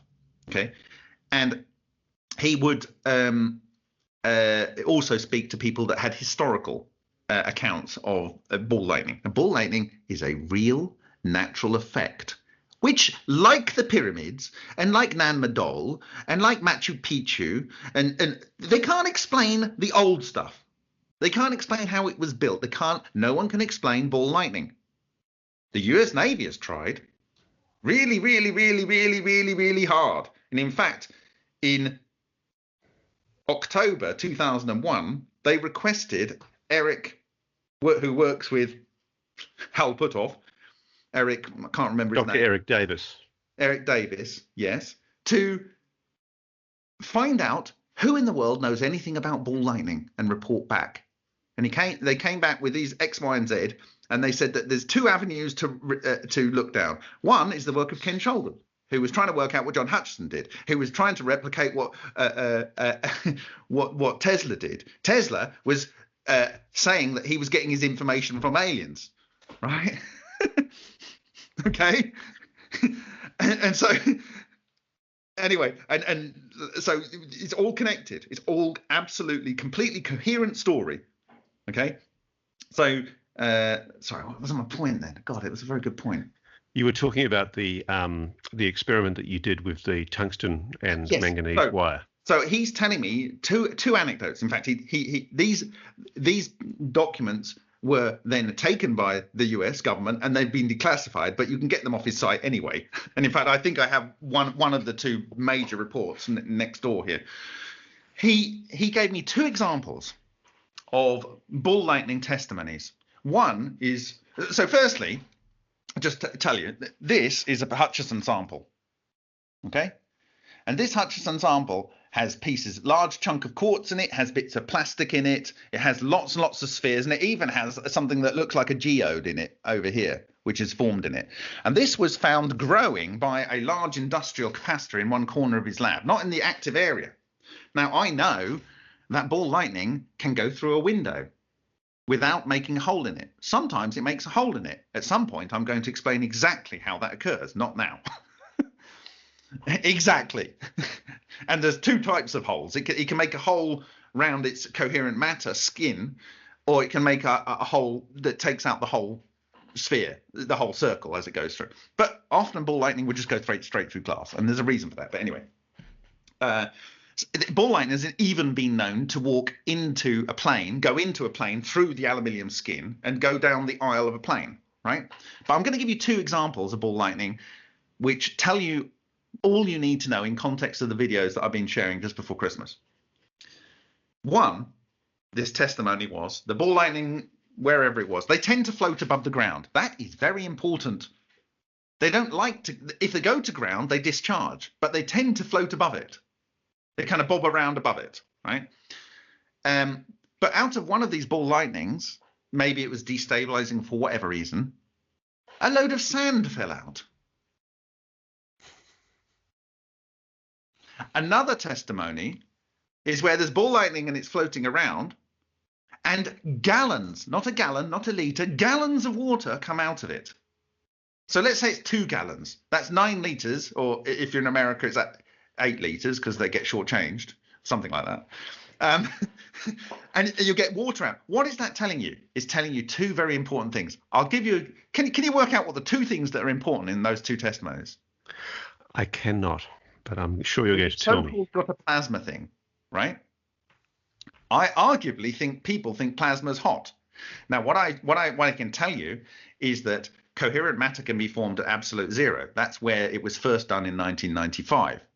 Now, coherent matter, according to what we've observed from Ken Shoulder's study, sure. and this is formed at room temperature. And coherent matter is forming in these reactors at thousands of degrees. What is the important thing? They are the same atom or the same mass structure, yeah, at the same temperature in phase. It can be at a googolplex degrees. It can be at room temperature. It can be absolutely no temperatures whatsoever. They just need to be the same temperature, same thing in phase. And that's exactly what it says in the patent. So these things can be formed in the atmosphere. Now, you can have a hot plasma and you can have a cold plasma. Above me, I've got cold plasmas in my strip lights. Okay, when I go and touch them, there's a little bit of warmth, but it's not going to kill me. You know, it's not going to cook my fingers. And there are specific cold plasma lights that you can have. Probably some computer screens have a cold plasma causing the illumination that illuminates the screen. Certainly old LCDs did. It had a little strip that illuminates the screen. So this is cold plasma. Now, if you had cold coherent matter, the point about this is when that sand is coming out, sand is often made of quartz, and it would normally sinter probably in the several hundreds of degrees, depending on what the constituents of the type of quartz it is, you know, if it's got impurities in there. Like soda glass would typically melt at around about 300 degrees. So you know that it's most likely not above 500 degrees. But the water's interesting because the water should be boiling if it's a hot plasma. But it's not a hot plasma. It's not a hot plasma. Secondly, if the sand is coming out, it's not affecting that thing. Now, what do we know about ball lightning? They can walk through walls. They can walk through glass, and they can walk through aluminium. Now, why is that important? Because Ken Shoulders established that exotic vacuum objects, which Takaaki Matsumoto, myself, Ken Shoulders, and pretty much everyone else will agree that knows this, they form 2 structures. They form a sphere, they form a toroid. What is important about those 2 structures? They have minimum surface tension, and they have a single surface. These are exactly the structures that Tesla used in his Tesla structures. It's either a sphere or a toroid. Why? Because you have no sharp points, and so you can build up the charge as much as you possibly can, right? These are the fundamental structures of nature, the torus and the sphere. Okay, so they can form into these structures. In fact, you could argue that the torus is just a load of wetted together spheres on their magnetic field lines. So it's like, anyway, the point being here is that I'm getting to, and I will get to it. The point being is it's masking the gravity, the mass. They're not falling to ground. If I put 2 gallons of water, 2 meters above the ground, you would expect it to fall to the ground at some point. Sure. If I put a bag of sand and let go of it, you would expect it to fall to the ground. But it didn't. It's floating around. It's floating through a window. So what you are seeing is things that are so unbelievable that people have physically witnessed, right? And it is this technology. It's the same technology. The reason you get a glowing toruses or you get glowing balls on these anti-gravity craft is because it's exactly this technology. And what is ever in that coherent matter sphere, Ken Shoulders said this. He said this, and I've got a transcript of his interview. He was dying. He was riddled with cancer. He was dying in 2013, but he had this interview. It's the only public interview that's known. I fully transcribed it. And in the second part of that video, he says, this technology screens charge, mass, and inertia. What is the technology? It's a coherent matter sphere or torus. They can arrange themselves whatever they like, and I told you they can wet themselves, so they can cover this prismatic basalt column to build our Nan Madol. And in fact, there's a very large, I think in Sumatra or something, or in Indonesia, there's a very, very large pyramid that's built also from prismatic columns. And if you didn't have a large workforce on the ground with all of your coherent matter cutting tools, you would just go and find the nearest prismatic column deposit and you would use that to build your structure. It's just what you would do. It's just what you would do. The largest population on Earth was in Arabia at that time. So you maybe China too, but because well, whatever. So the point is this: it's anti-gravity, and it's proven anti-gravity. This technology allows you to walk through walls. It allows you to carry any mass, just as Tesla was saying in 2011. Tesla was not lying when he was speaking to the sun, and and Tesla's known to create ball lightning. He's one of the few people to have known to create artificial ball lightning at that time. Why was this technology lost then? I mean, if the ancients discovered it. The flood. Some people speculate it could have been an asteroid impact. It could have been a solar flare that flashed water from the oceans and melted the ice caps. And within a day or two, you had sea levels rising hundreds of meters plus tsunamis. And it would have washed the thing clean. This is something that I worry about if this technology is used ubiquitously, because it interacts with the Earth's magnetic field. If you were to have a war using this technology, now this is a reveal I'm giving to you now, and I am a clairvoyant. Okay, I knew when I was 4 that I would be doing this work in my 40s. I knew. I had a recurring dream. I said, I'm going to have to do something. I have no choice. I will have to do it. And you can see my testimony. It's my first testimony on my blog. You're not the first clairvoyant I've met on this little adventure, I can tell you. Well, I can tell you, I have a recording of Alexander Shishkin, and he's saying that I'm getting these things in my dreams, and it's not mine to keep. I have to give it out, and that's exactly how I feel. I do not have a right to earn money from this, and it causes me all kinds of problems in my life. But the thing is, if I accept some money from someone where they're telling me what I have to do, I'm then not being free. I then can't receive this information because I'm not receiving just and doing what is right at the time. I'm being told what I should be doing, and immediately I'm being pushed away.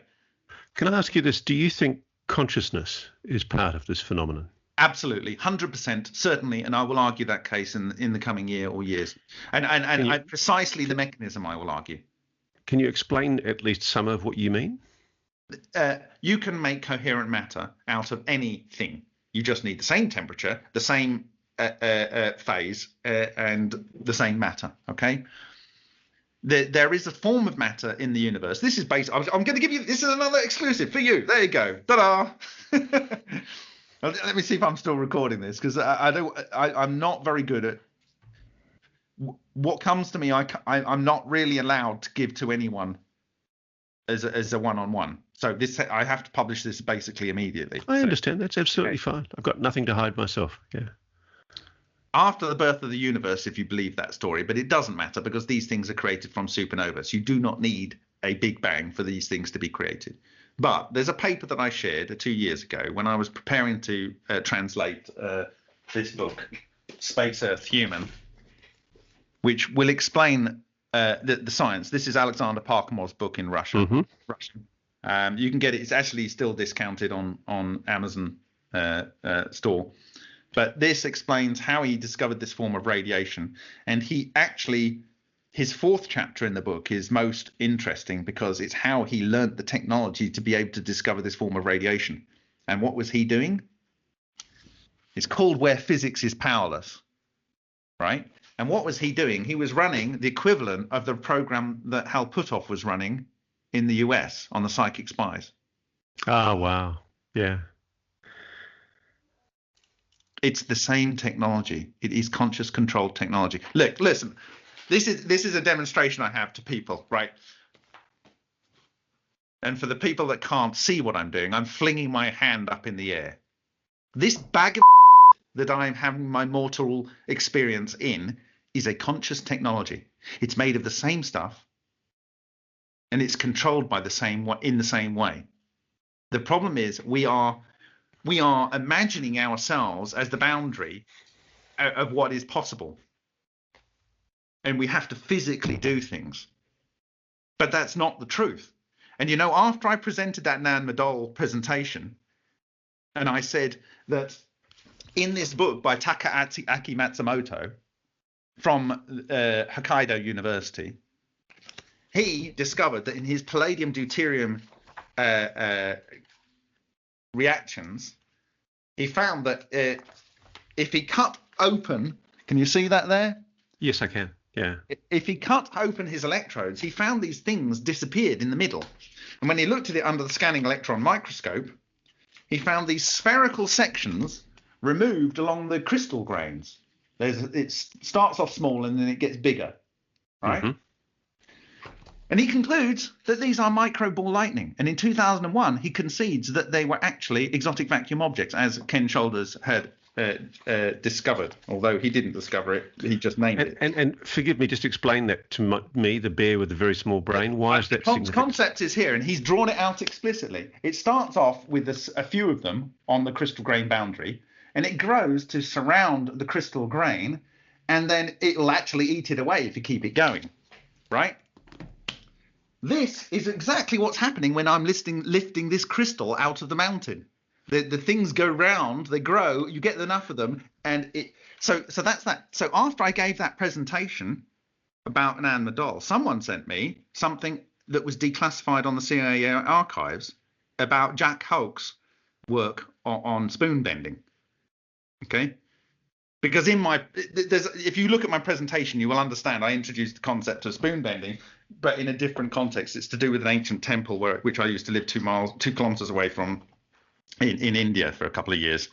Right. But you can see that on that presentation. But the important point here is I didn't know this, but what they found was when they analyzed under a scanning electron microscope the pieces of the spoons or the metal that had been bent, they found that something had happened on the crystal grain boundaries that had caused them to slip and become like a fluid. But it's not a fluid, because these things are able to cause metal lattice electrons to lose their rigidity. So it becomes, in the case of what Tom Bearden says in here, when the Soviets were doing it, becomes like a wet noodle.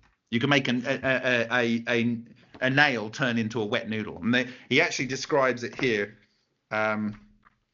Softening of metal at a distance was one effect used. Okay, so an example of Russian tech. This is on page 12. The book was originally published in 1986.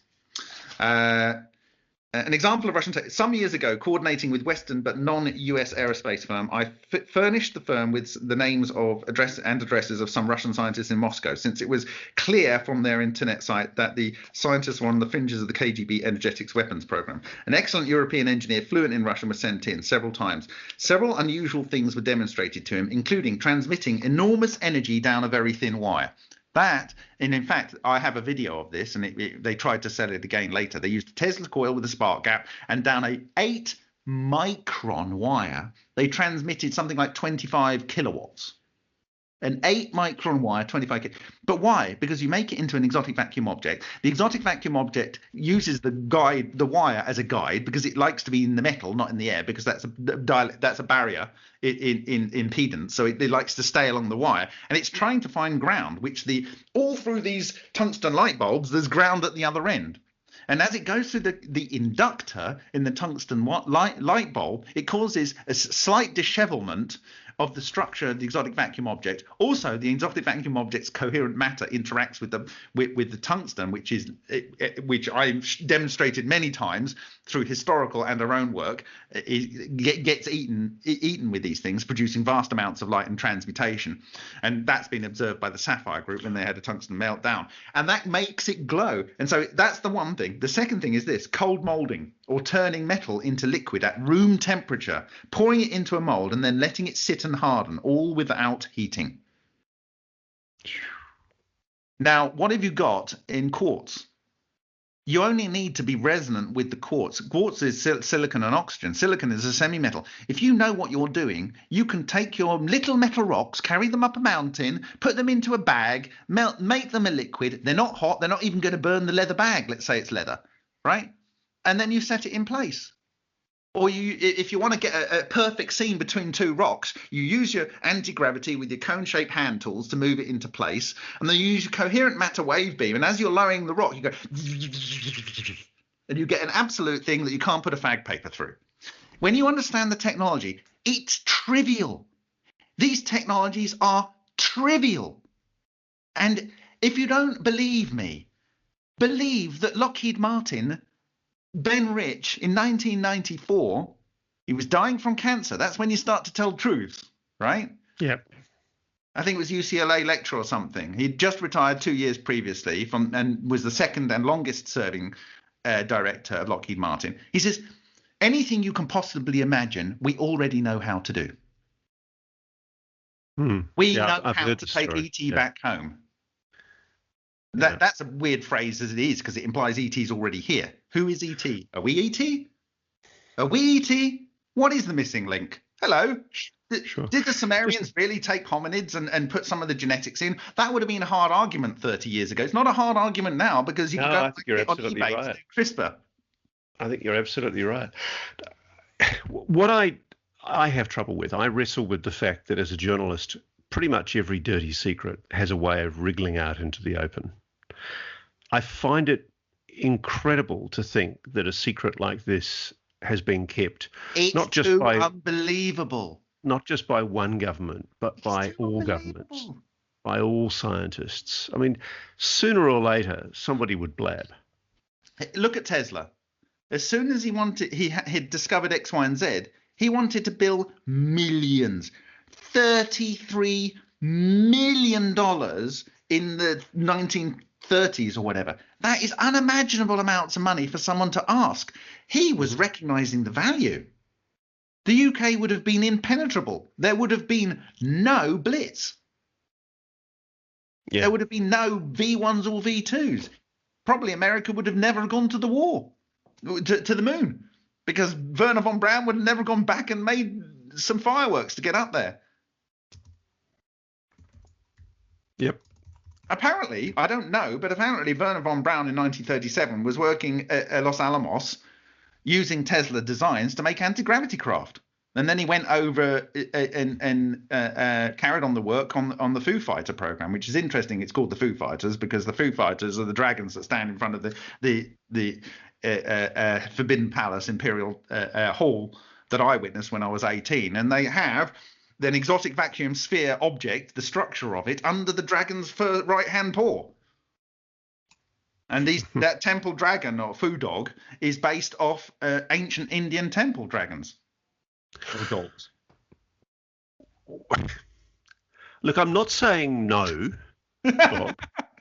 I'm not saying no. You're in danger of becoming an Agent Smith, and then you will have explained. I guess it's just I just know. I mean, one thing I know as a journo is it's almost impossible to keep any secret. I mean, even the Manhattan Project leaked. It hasn't been kept, and I tell you why it hasn't been kept.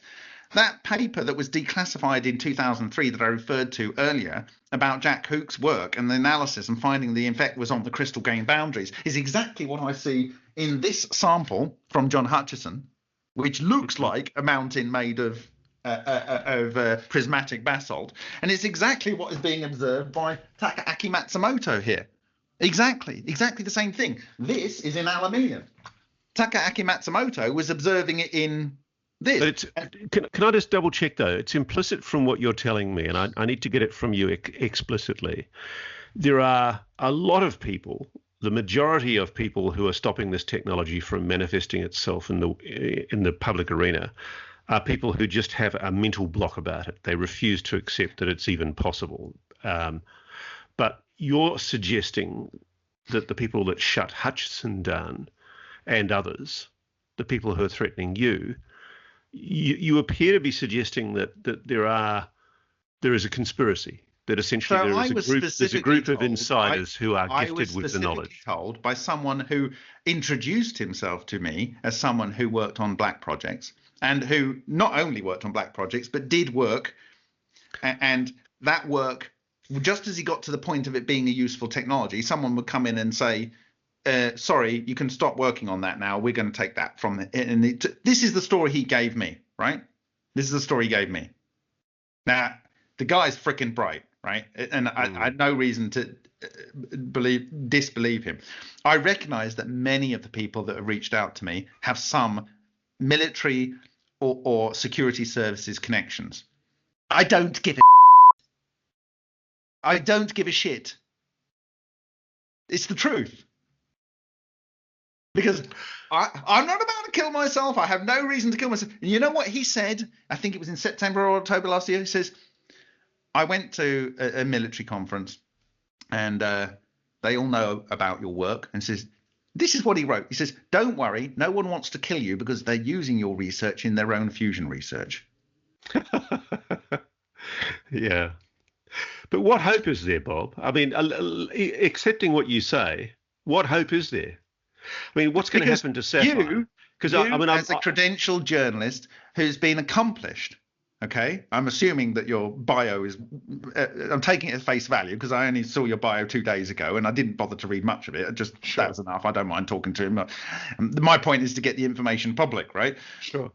So you might be the best journalist ever. You might not. I've never read any of your books. I'm just, so what? But what I've learned in this process is every opportunity has had a positive outcome, even if even if it looks like it was negative at the time. I don't know what's going on, and every time I feel I've had enough, I'm fed up when I was rich of now being poor and having to deal with all the problems of being poor. I'm fed up with that, and then I think maybe I could do something different. I go, I can't, because something comes in to remind me. Something comes in to remind me, and it's not a subtle reminder. It's so unbelievably blatant, and I will talk about these on my blog. You will not believe the level of unsubtlety that the universe kicks me back into doing this job. It's bloody horrible. It's you cannot deny it. And I've had in 2 occasions, I've had a witness to the event, and it's like, it's just freaking spooky. It's just beyond spooky. Do you think that in your or my lifetime we're going to see this technology? Yes. Sorry. It is already realized. It's already been realized in the past. It will obviously have been realized on any of the planets in our near and far universe, because the technology is universal and it is eternal. And so I will talk about how even if you can only travel at point A to the speed of light. So in 1992, the CIA debriefed some Soviet scientists. This was published in January 2017 on the CIA's website, and I published it on our Facebook channel, and I've analyzed it further in other videos. And it talked about extracting. They were saying that cold fusion is this technology, but it's a bad way to do it. They said it's about extracting the hidden energy within matter. Okay. Now, nuclear is just about changing a little bit of the organization of nucleons and getting a vast amount of energy from the binding energy difference. Okay. What this technology does, if you push it too far, is rip matter apart. It turns it into light and neutrinos and basically light and neutrinos of various flavors, and electrons and muons and tauons, but then they decay back to electrons and electron neutrinos and stuff. So it rip matters apart. By the way, it can go the other way. It can go the other way. It can use any energy and go the other way. That will be an argument I'll need to make a lot further down the line with the evidence. But this technology is all there is. And what happens is people that touch on one aspect of this technology, like the energy or the AG or the walking through walls or the destroying, what they get absolutely megalomaniac. We have an inbuilt self-destruct called the ego. And the ego is out there to destroy this technology from people. This has been said in many ways, in many texts. If you're not worthy, you're not going to be able to benefit from it. And you're probably not going to benefit from it anyway. I've known all my life this is going to be no good for me, but I have no choice because it is a human birthright that we know what this does. It's a human birthright. And we, as a species, have used this, and it's been a blissful time on our planet. As I said earlier, if we weaponize this and use it in a war, there is a risk we will decouple the crust from the magnetic core, because principally this technology works on it's always magnetic. So the way something can walk through something else, firstly, you're not falling through that chair and falling into the earth under gravity because of charge. Your electrons are repelling the electrons on your chair. Now, if you're in a bubble and it's still you and you're in that bubble, and that bubble is coherent matter and it shields your charge, and the exotic vacuum object has gone into dark mode and it now has no charge, you will fall through that chair. And you'll keep going until you're on the other side of the planet. Hello, Ross. Thanks for coming over. You become transparent. Yeah. The technologies that this releases are freaking mind-bendingly likely to be abused by bad actors. So everyone has to know about it at the same time, and they have to know its truth. When you meet the scientists that are working on different parts of this technology, have you met any who are completely across the full implications of all of it individually? No. Ken was, and Ken specifically did papers on various aspects of the technology and what it could do. And okay, but if it was as simple as Ken and you believe it was, why didn't he create the technology? Well, he had the labs. I've seen all the videos about him. I mean, I'm just devil's advocating here. Testimony. He didn't have the balls, and even his research gave him cancer and multiple forms of cancer. So when you have an exotic vacuum object and it can walk into your body because it doesn't see anything, and it gets excited by a specific element isotope in your body called potassium-40. The potassium-40 releases 1.331 megaelectron volt electrons, and those rip your matter apart.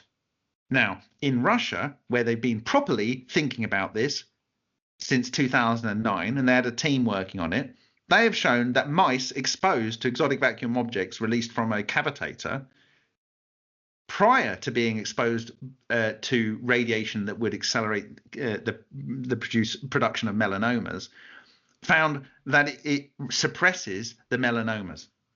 And the reason is because the strange radiation, which is a form of this coherent matter, stimulates the production of white blood cells.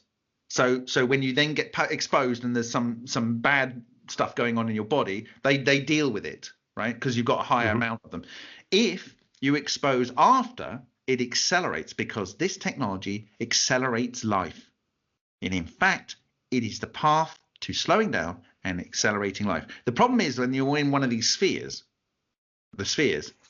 in my view, and I will argue this, and I will argue this from the physics, time stops. The world can go on around you.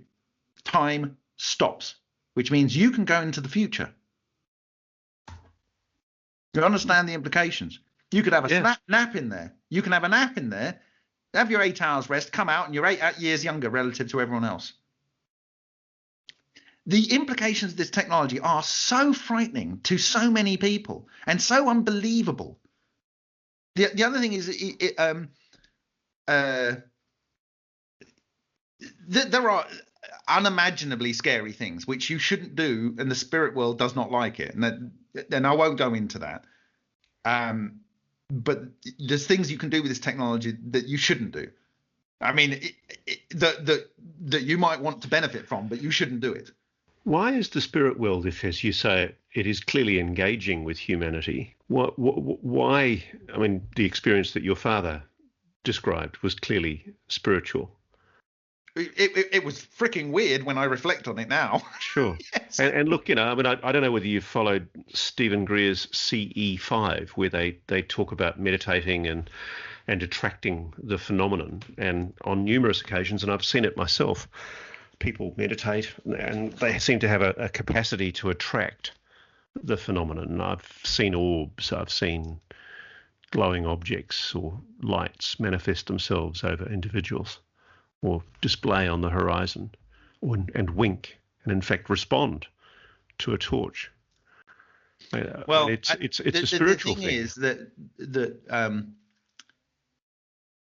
you okay. So this will be a blog article, and it has physical replicatable data behind it. But essentially, Ken Shoulders says you emit these things all the time out of your fingers. All the time. And not just when you're having a physical spark, but he describes it as when you're having a physical spark. So every spark, wherever it occurs on in the universe, will have an exotic vacuum object at the front of it. Even lightning has a ball lightning that you may or may not see that causes the ionized channel through which the lightning then discharges. Okay. Mm-hmm. So there's always this exotic vacuum object leading the charge, as it were. Okay. Now, the interesting things about the exotic vacuum objects that come out of your fingers, they are quantumly entangled with your consciousness. They are quantumly entangled with your consciousness, and they can affect physical matter. So you're talking about healing and all manner of manifestations. When you understand that, all sorts of things that I thought was bull for all of my life and would mock, and I need to reflect on that for myself. I need to reflect on why I dismissed things out of hand. When you understand that the technology, as Shoulders said, is ubiquitous, and it is. But we are bags of that are spiritual containers that can we are literally designed to work with this technology. We're a spiritual container because it doesn't matter whether you start with light elements or you start with really toxic radioactive super heavy elements. This technology reduces it down predominantly to the elements necessary to support our makeup. And look at my presentation to the Stanford Energy Group, where I was invited by Carl Page, Larry Page's brother, in 2000, at the beginning of January 2017. And I talk about the ball lightning, and I think I mentioned in that, but I certainly mention it another time. But I think I mentioned that the elements that are produced are like 98 point something % of the elements that your body is made from. So what's going on? What's going on is we are rediscovering something that we probably rediscovered at least twice before. And sometimes the beauty of real technology is it's normally quite simple. But sometimes you have to produce ridiculously rude Goldenberry or whatever is complicated versions of it before someone gets it down to its essence. Ken so do you think in 2006 said the Egyptians definitely could do this because all you need to do this is beeswax and copper. And we already know they had the Baghdad battery from 5,000 years ago. So we know that this technology was possible with the things that we know that were around 5,000 years ago. We know. Okay, I take your point, but what I'm trying to figure out is whether we're ever going to get it seeing the light of day in our You're seeing it right now. It's being put into airplanes to go and kill people. And it's commercially being sold. And it's based on a patent that tells you exactly what it is. It's when people are saying, this is what we can do, this is how we do it, and we're selling this commercially, you have to start believing them at some point. You have to start believing them. And bearing in mind, that's 2013. That was 21 years after Ben Rich left Lockheed Martin. 21 years. And there's absolutely no shadow of a doubt that most of this technology was relearnt by Tesla, but didn't know what was what. And it was codified by the end of the 1950s. And that same Eric Davis study from 2000, commissioned in October 2001. In that same study, he says, yes, the way to go and research this forward is Ken Shoulder's work, and the other one is work from the 1950s and 60s conducted by the US Navy, and they don't declassify it in the declassified paper. It's the only thing they don't declassify. When I realized at the beginning of 2017 that they already know exactly how this works, I was gutted, because by then I'd already given up my job, totally changed my life, and it's a sham what's going on. It's a sham. They want to keep this birthright from you because you're too stupid to think it's possible. And I'm just trying to understand their motives. Basically, it's a technology that would essentially remove the capacity for any country to be dominant on the planet. Or if you kept it to yourself, or you had a club, you could completely control people, because you could turn up in their house through their wall, give them cancer in a few seconds without them even waking up, because you could use a thing that has less battery than my phone does, create exotic vacuum objects, shoot them into someone's brain, and they would have terminal cancer within a few days. They wouldn't know you came in. There would be no entry points. They could arrive from any point in the planet extremely quickly. They could even dress up in silvery suits and make out they're some freaking aliens. So do you think it's a government thing?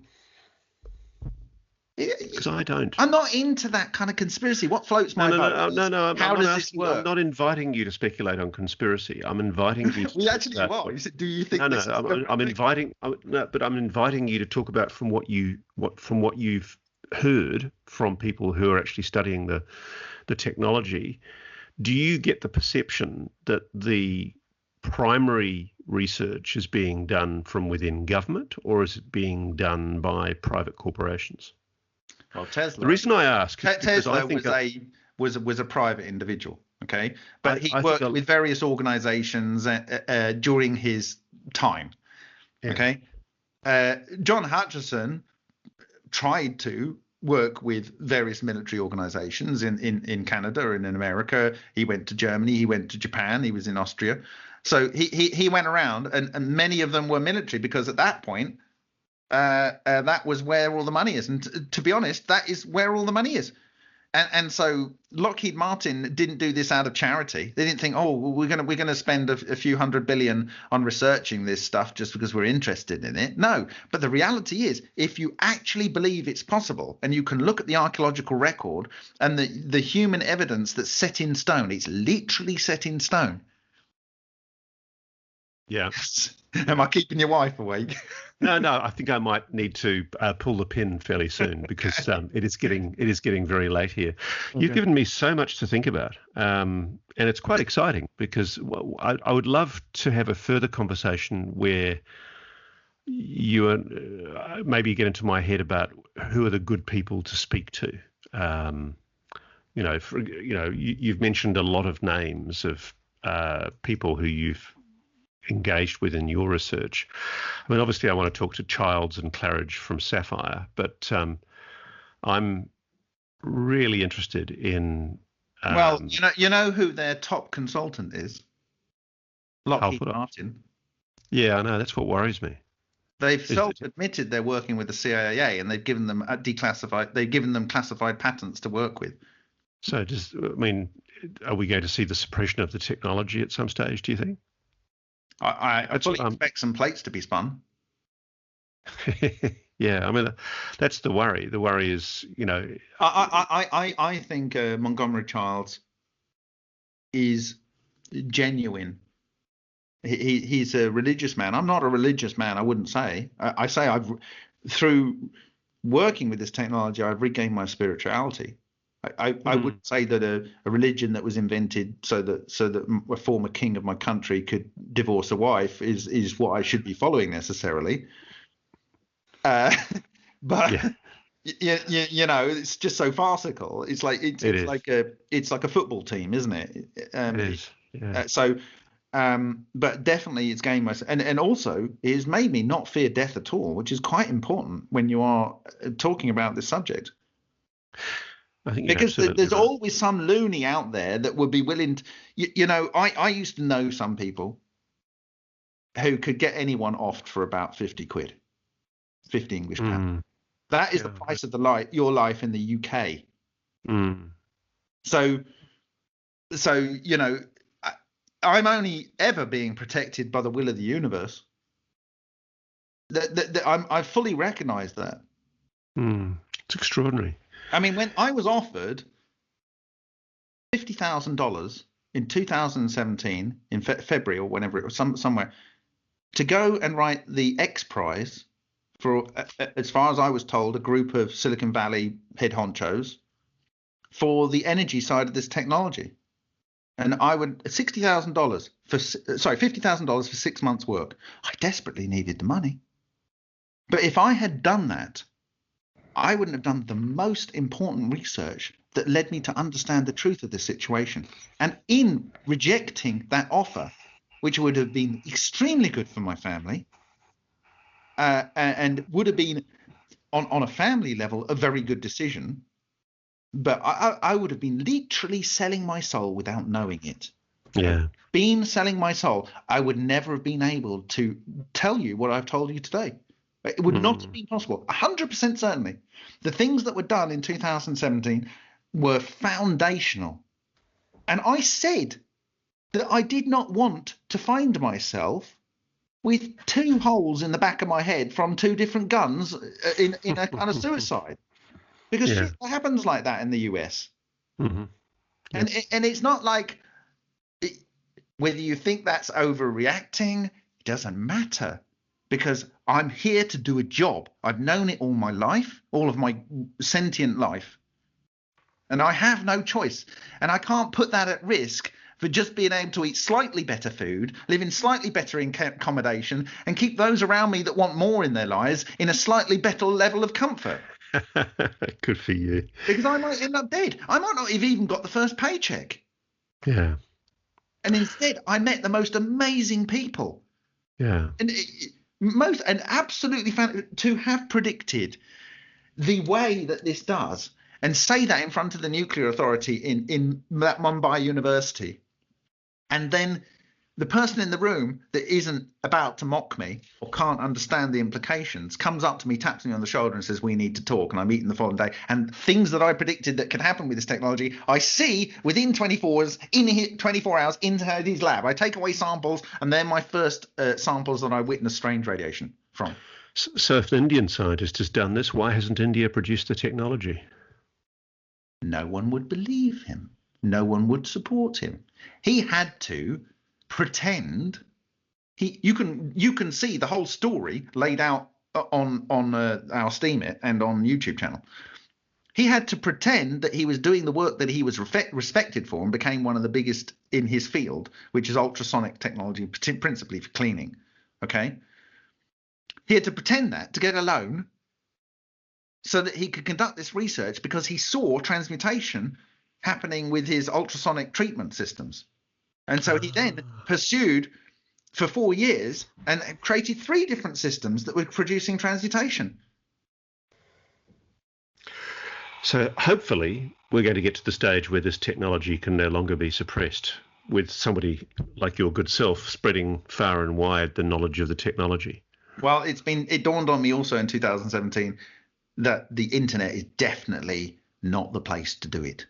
Oh, really? Yes. Why is that?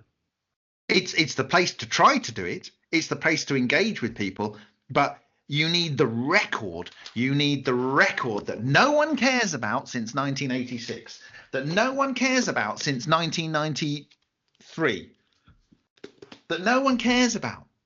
You need that record so that someone like me or you that for whatever reason is motivating you, whether it's money or just curiosity, or you've done all the normal stuff as a journalist and you want to do something that really breaks the boundaries because you've had enough of doing the normal stuff. I'm a bit like you. Whatever is motivating you, you need these records done by people who saw parts of the story and put it into written word. Mm-hmm. I think I need to go away and read those books. Hey, Bob, I'm going to call it quits for now because it's getting pretty late my time. I know. You have been incredibly generous with your time. Thank you so much. And I'm probably going to go away and do an awful lot of reading. You've given me about 20 different references, and I'm going to go away and do all that. And hopefully the next time I come back and talk to you, I can speak some of your language. But thank you for sharing your gregarious enthusiasm for your subject matter. Some people don't necessarily, and you've been very good. Some people don't necessarily respond to my dramatics, but I was on the stage of it about from about the age of 4, and I before I left the UK, I was doing 3 plays or whatever a year. So when I'm making a forceful, stressful point, I'm using the ability to control my voice to make the importance of the message heard. Can I tell you this? I'll leave you with this thought. I have met more people, myself included, in this, right through this whole phenomenon, this technology, the study of UAPs, and they're all driven by the same inexplicable obsession. Once you get your hooks into this subject, it's impossible to get out of it. I say to many people, firstly, I knew I had to do this. I knew you got it. Sorry. I knew I had to do this from an early age. I didn't know what it was, but I definitely knew when it happened. But we took our first experiment that produced excess heat was our second experiment. The first experiment that we tried was with Francesco Celani's wires. We tried to do what he was doing next, not what he did when he created excess heat. We tried to go where he was planning to improve to, but it failed. So we went back to what he showed would work. And on the December the 12th, 12 minutes past 12, 12 seconds past 12 minutes past 12 on the 12th of the 12th of the 12th, wow. We started an experiment, California time, that produced excess heat 2 days later. 12.5%. It would have been better if it was 12%, but it was 12.5%. And I presented that on the 14th in a military base in Rome. I flew, wow. and after I gave my presentation, a general ran up to me, and he tapped me on the shoulder and he says, "You need to add an alkaline metal." Wow. And then he ran off. No, he didn't run off. I said, "What, you mean like lithium?" He didn't say anything. He ran off. Fantastic. So you tell me whether people know about this. I don't. The project had only started 2 or 3 months before, and I'm already having seasoned generals giving me advice. Now, I don't think they're necessarily the best scientists, but they might have heard something in a briefing. Bob Greenyer, thank you. We'll talk again, my friend. Lots of love. Bye, Keep that enthusiasm going. Cheers, mate. Not going to stop, mate. There's nothing more interesting in this universe that you can study. Nothing interesting. I completely agree with you. All the best, mate. See you. Bye.